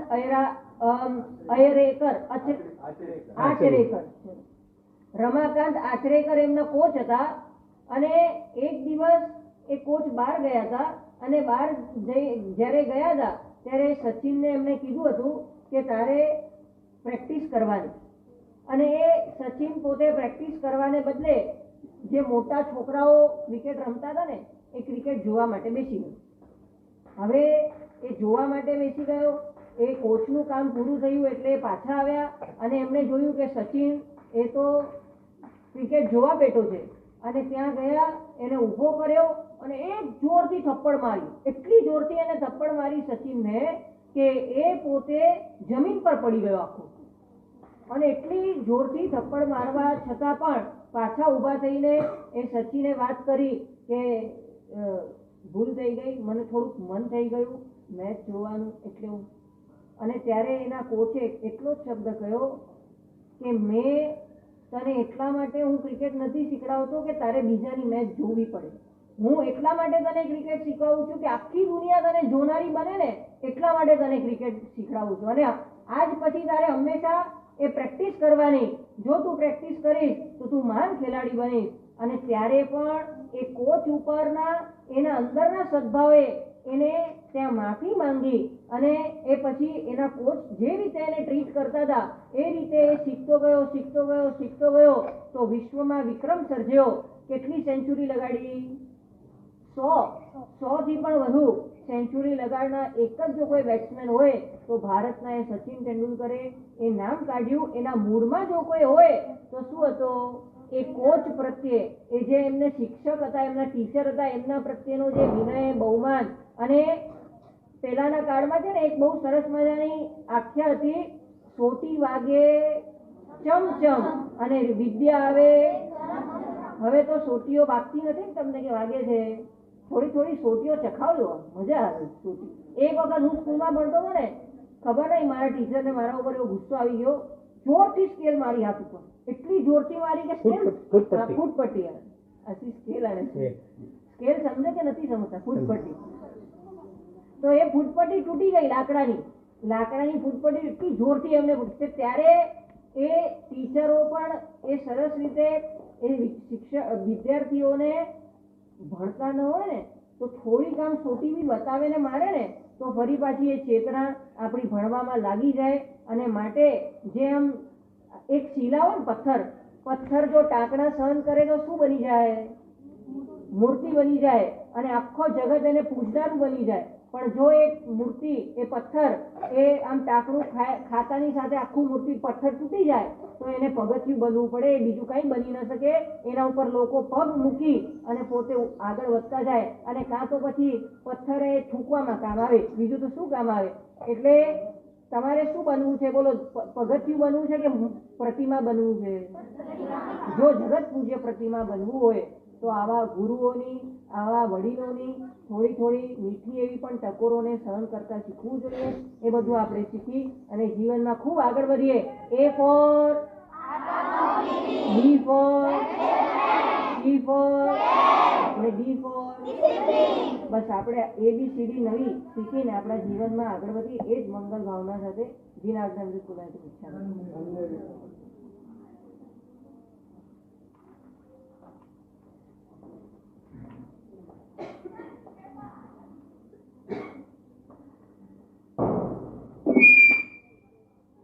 અહીંયાથી લઈ જાઓ, એ ડબલ થશે ને કદાચ સીટી વાર.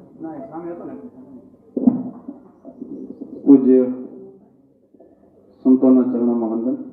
આજની આ ચિંતન શિબિર માતૃશક્તિ શિવાજીની વાત કરી ને પૂજ્ય મહારાજ સાહેબે કે શેરીમાં જીજાભાઈ હાલડું રાખીને જ્યારે હીંચવતા હતા ત્યારે ચમચીમાં ટીપો ટીપો ઝેર આપતા હતા. તો બેનપણીઓએ પૂછ્યું હશે એને કે માતા છો કે કોણ છો? પારણામાં બોટેલા બાળકને ટોટાણીથી ટીપો ચમચીમાં ઝેર આપે છે તો એનું ઝેર દઈને તું એનું જીવન લેવાવાળી થઈ છો? તો જીજાબાઈએ સરસ વાત કરી. જોતે માતૃશક્તિની તાકાત કે મારા ધાવણની એટલી તાકાત છે કે મારો શિવો રણમેદાનમાં મોટો થશે ને ધર્મની રક્ષા કાજે લડશે તો આ જગતમાં હું એમ નથી માનતી કે બીજો કોઈ એની સામે સાથીએ હાથ ભીડી શકે એવો જન્મ લીધો હોય. પણ હળાહળ કલિયુગની અંદર કદાચ આવનારા સમયની અંદર કદાચ કોઈ કપટ શક્તિ કરે અને કદાચ ખાવામાં કોઈ ઝેર આપી દે ને તો એ મારા સિવાના પેટની હોજરીની એટલી તાકાત હોવી જોઈએ કે એ ઝેરને પણ પચાવી શકે. આ જીજાબાઈની, આ માતાની, આ સંસ્કારોની એક શક્તિ સિંચનની એક તાકાત હતી. કહેવાનો મતલબ કે જે આવનારા સમયના જે પડકારો હોય ને એ પડકારોને જીવી શકે એવા તમને હમણાંથી સક્ષમ. અરે સાહેબ, તમે ભાગ્યશાળી છો કે કદાચ મોટી મોટી સિટીમાં પૈસાદાર મા બાપો ટ્યુશનની ક્લાસ, કોચિંગ્સને જે અલગ અલગ જીમ્સના ક્લાસ કરાતા હશે, પણ જીવન જીવવાની જે કળા હોય ને, લાઈફ સ્કિલ જે કીધું ને, માણસ તો આ નાનકડા બાળકમાંથી મોટા થશો ત્યારે માણસ તો બનશો, ડૉક્ટર, શિક્ષક, એન્જિનિયર, વકીલ તો બનશો, પણ સારા સજ્જન માણસો બનશો ને એના માટેના ક્લાસ તમે લાખો રૂપિયા દો ને તો આવા પૂજ્ય મહારાજ સાહેબો અહીંયા તમને ઘર બેઠે આવી અને સંસ્કાર ઘડતરની શીખની જે પ્રવૃત્તિ છે ને એ ક્યાં તમને જીવનમાં મળશે નહીં. માણસને બે વસ્તુ છે ને એ કિસ્મત, કાં મા બાપના આશીર્વાદ હોય કાં પૂજ્ય સંતોના આશીર્વાદ હોય. તો બે વસ્તુ જીવનમાં આપણે બધા ઉપસ્થિત ભાવિક ગણોને પણ લાગુ પડે છે, અમને પણ લાગુ પડે છે. જીવનમાં બે વસ્તુ છે ને એ કિસ્મતવાળાને મળે. કાં માણસનો સમય હોય ત્યારે સમજદારી નથી હોતી, કારણ જ્યારે સમજદારી આવે ને ત્યારે સમય હાલ્યો જાય છે. સમય અને સમજદારી આ સંતોના ત્યાગની જે ભક્તિની જે તાકાત થકી તમારા પર કૃપા દ્રષ્ટિ પડી જાય અને તમારે અંતસ્પૂર્ણ થાય કે મારો સારો સમય છે ને સારા કામ કરી લઉં, તો આ બેનો જે અનુબંધ જે છે ને એ ભાગ્ય સિવાય મળે નહીં. રામ રાવણનું યુદ્ધ પૂરું થયું, રામ લક્ષ્મણ જે બેઠા હતા, પૂજ્ય મહારાજ સાહેબે જે ડોસીમાની વાત કરી, કીધું ને, શું નામ કીધું? મોંઘીમાં કીધું ને. ભક્તિની તાકાત જોજો તમે. હવે વિચાર કરો, 5 વર્ષની સબરી 65 વર્ષની થઈને ગુરુ મહારાજે એક જ વાક્ય કીધેલું કે તું ભક્તિ કર, એક દિવસ રામ અહીંયા આવશે. હવે ભક્તિની તાકાત જોજો. મિતના પપ્પાએ મને કીધું ગઈકાલે કે સાહેબ અમે ભાગ્યશાળી છીએ. મેં કીધું કામ કે પૂજ્ય સંતો અમારા ઘરે પગલા દેવા માટે આવ્યા અને એમ કીધું તમારા છોકરો બહુ હોશિયાર છે, સંસ્કારી છે, એટલે આજે અમે કને પગલા દેવાનું મન થયું છે. આ એક નાનકડા બાળકના સંસ્કારોની તાકાત તો જુઓ. અને આ પૈસાથી ન તેડાવી શકો સંતોને. ધીરુભાઈ અંબાણી કહે કે છે મારા સાહેબ મારા ઘરે પગલા દેવા આવે, જેટલા ભેટ પૂજાનો કવર દેવું હશે એટલા અમે કરોડ રૂપિયાનો ઓડી દેશું તો એ કોઈ સપનામાં પણ ન રહે. એનાથી તેડાવી નથી. ભાવ જગત કેટલું મોટું છે. એના મા બાપે કીધું સાહેબ અમે જન્મીને મોટા થયા, વર્ષની અંદર અમે 35 વર્ષ થયા, આજ સુધી અમને જીવનમાં એવો પ્રસંગ નથી બન્યો કે અમારા ઘરે પૂજ્ય સંતો મહારાજ સાહેબો પધાર્યા અને અમે ધન્ય થયા હોઈએ. તો રામ રાવણના યુદ્ધ વખતનો પછીનો જે પ્રસંગ રામાયણમાં છે, પોતપોતાના 2 ભાઈ સંવાદ કરતા હતા ત્યારે લક્ષ્મણે એક પ્રશ્ન પૂછ્યો કે હે પ્રભુ આપણે 2 એક જ પિતાના સંતાન? તો રામે કીધું હા આપણે 2 એક જ પિતાના સંતાન. તો કે આપણે 2 એક જ ગુરુના શિષ્યો? કે હા એક જ ગુરુના શિષ્યો. કે આપણે શીખવેલી વિદ્યામાં કઈ ફરક ખરો? કે ના લક્ષ્મણ, તને મને જે શીખવાયેલી વિદ્યા સેમ. તો એવા 4 થી 5 પ્રશ્નો અલગ અલગ લક્ષ્મણે રામને પૂછ્યા, સામ્ય સેમ ટુ સેમ બધામાં. તો પછી છેલ્લે લક્ષ્મણે એક પ્રશ્ન પૂછ્યો, તો પ્રભુ તમે મને એક વાત કહેશો કે આપણો જ્યારે લંકાના મેદાનની અંદર જે યુદ્ધ ચાલતું હતું ત્યારે આટલા બધા બાણોની વરસાદ વરસી રહી હતી. હવે એ બાણોની વરસાદમાં મેઘનાથના જે બાણ હતા ઇન્દ્રજીતના, એ બાણ મને આવીને એ બાણ થકી જે મૂર્છા આવી ગઈ અને તમારો એક રૂવાડો પણ ખાંડો નથી, એની એ તાકાત પાછળનો કોઈ રહસ્ય તો તમે મને આજે કહેશો?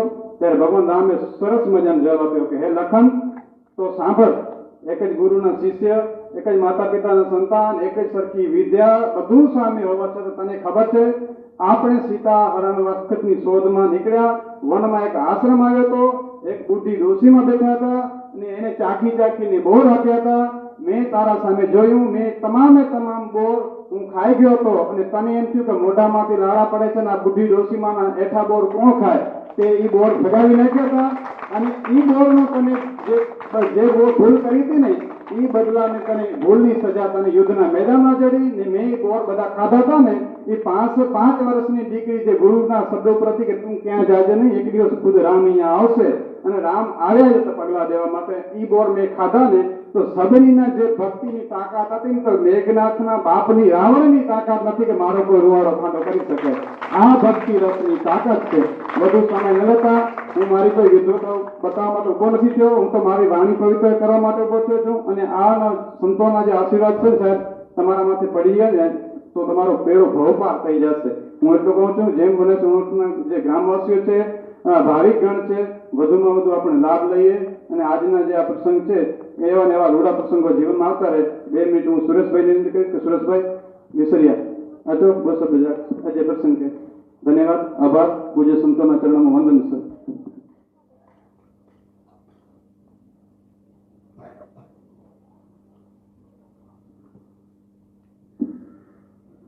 છોકરાના પુણ્યથી આવા પ્રિન્સિપાલ મળે.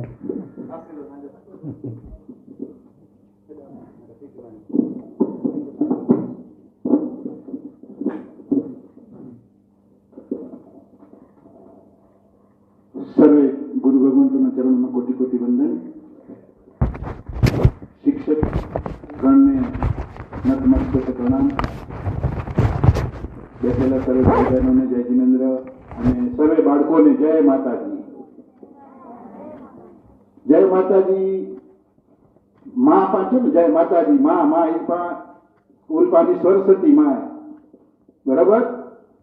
સરસ્વતી માં જેટલા બેઠાયું એ કે રે ધરતી માય, બરાબર? કોઈ પાછી ઘરે બદલીએ ગાય કે રે, કોઈ પાછી નદી જો કો વળે તી એડા ઈ કે રે. તો કેટલી જાતે जी मां हुई है ना. એટલે માસ્ટર મેં પહેલો શબ્દ કરો છે અને એ મિઠાઈ ગુરુદેવ એની જો મહાત્મા પહેલો શબ્દ કરો છે. તો માં, આત્મા, મહાત્મા, પરમાત્મા મણી શબ્દ મેં માં છે તો ને. તો માં સૌથી વિશેષ ખાલી એકાક્ષરી મંત્ર है हमारे माँ. घरे बड़े माँ बाप के पगे लगो था, हाँ तो ये लग जाता. शिक्षक सामने मिले एनी के वंदन कही जा कोई गुरु महाराज जिते मिले एनी के गुरु तने खबर है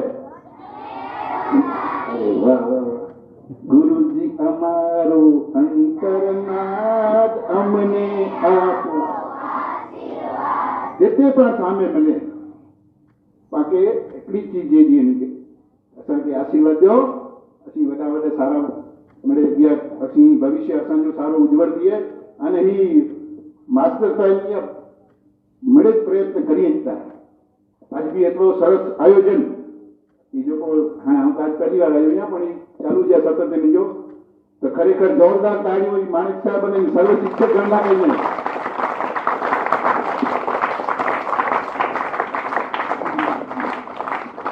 અને હું વધુ કામ કરું બોલા बोले जो सर मुझे भी मायरो है सर आज गुरु आज्ञा है तो थोड़ा प्रसाद में बोला तो मास्टर विजय बड़ा बड़ाई ना करे बड़ा न बोले बोल हीरा मुख से ना कहे लाख हमारा मोल ये जो कोई गुरुकुल जेड़ो वातावरण है जो निर्माण किया है माणिक साहब का खरेखर मुझे खरेखर खूब ऊंचा भाव है જેટલી સરસ ગુરુકુળ જેવું વાતાવરણ ખુલ્લા ખરેખર સાહેબ ચારે બાજુ વલ્લાઈ ઝાડ ને એતે પાણી રચમે વીટી મળે એડો માહોલ में पा हेड़ो बोध सुणदावो छोकरा મળે એડો સરસ સાહેબ પાકે સમજાઈ દાવે કેતો સરસ બોલ્યા છે ને મળે અને અહીં બી મળે સારો મળે જવાબ દેના કે મળે મળે ઇના બી મળી કે મળ્યા ખૂબ ખૂબ સારો વાતાવરણ નિર્માણ ત્યાં અને એન બદલ સાહેબ આકે મળી કે બી વંદન અને આવું બધી પહેલા ને સાહેબ सतखंड वगे की निकले हो से असांजे उपासराजी बाजू में 5-6 छोकरा वेठा हुआ तो जी कई जा केर केर वा मुखे चो अभूठियो जी तो आके अभूठियो जी तो हां जो को असांजे को ना जे असी तो जई नहीं तो सके अच्छे 5 छोकरा हो ना इन रे અને હું આખો અભૂઠિયોની કે બોલી વાત है બહુ રાજી થયા છોકરા ખરેખર જોરદાર તાળીઓની છોકરેલા કહીને તો ઈ ભાગે પૂછે તો અભૂઠિયો તો આકે નીચેથી શિક્ષક જી કે નીચે આ ભાવના અંદરથી એટલે ખરેખર ये दौलत भी ले लो ये शौहरत भी ले लो हमेशा चाहते साहब तो ये दौलत भी ले लो ये शौहरत भी ले लो भले छीन लो मुझसे मेरी जवानी लौटा दो मुझको बचपन का सावन और कागज की कश्ती और बारिश का पानी मुझे मन दिए तो गाँव छोकरे के वच्चे निजर थઈને રહી ગયા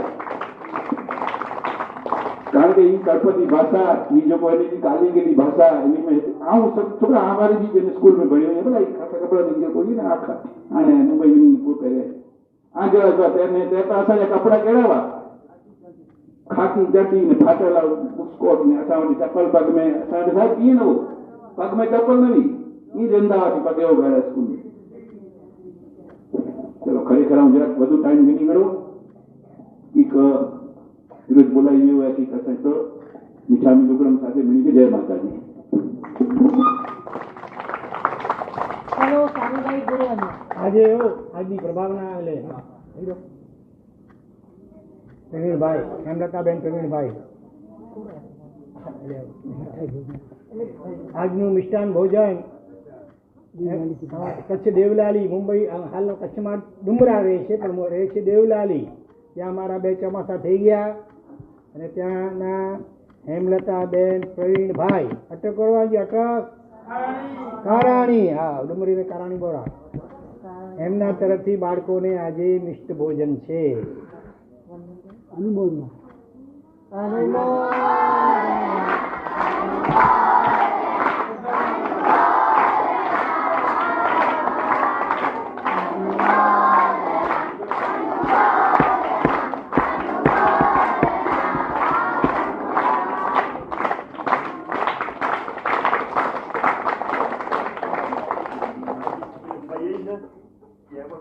भूटान देश आवा भूटान देश पे जाएगा भूटान देश अच्छा भूटान की इनकी संस्कृति जो बता जो वो ना इनकी माहिती जन जाएगा इसका बहुत सारो ने सरस देश है भूटान अच्छा संस्कृति की इनके खबर है माहिती भले को अची कयो जाओ पासे में ओटा की भाषा हम समझे न तो आके को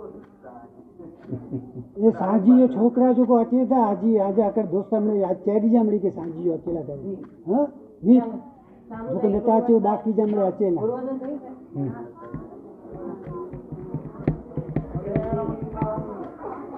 વંદામિ ઇચ્છામિ तू आवे तो कौन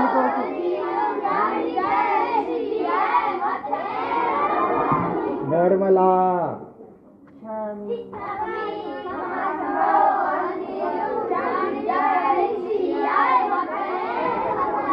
ધર્મલાભ હિચકાર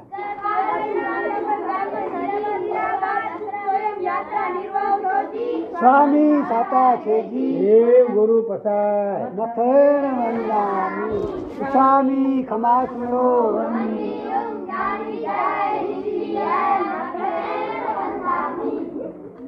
ઈચ્છાકારેણ ઈચ્છા કારણ સંદીપ ભગવાન અભૂઠ્યો મી અભિયંત રાયમ ખામ્યો કામ્ય એછમ ખામે મી રાયમ ઝંકીચી અપત્યમ પરપત્યમ ભ્રતે પાણે વિનયે વ્યાવતે આલાવે સલ્લાવે ઉચ્ચાસણે સમાસણે અંતર્ભાષાએ ઉરી ભાષાએ ઝંકીચી મજ વિનય પરિણામ સુમમ્મા બાયરમાં તુભે જાણ અમ ન જાણામી તસ્મિચ્છામી ડુકડા ઈચ્છામિ દુક્કડા ઈચ્છામી ખમાસ્મો વંદ્યુ જાની જાય સુખ સત્તામાં સાહેબજી છોજી સુખ શાંતામાં છો પૂછો બધા દેવ ગુરુ પસાય સર્વમંગલ. ધન્યવાદ સર્વ મંગલ માંગલ્યમ સર્વ કલ્યાણકારણમ દાનમ સર્વનામ ધૈર્યમ જયતિ શાસનમ દેવકી દેવકી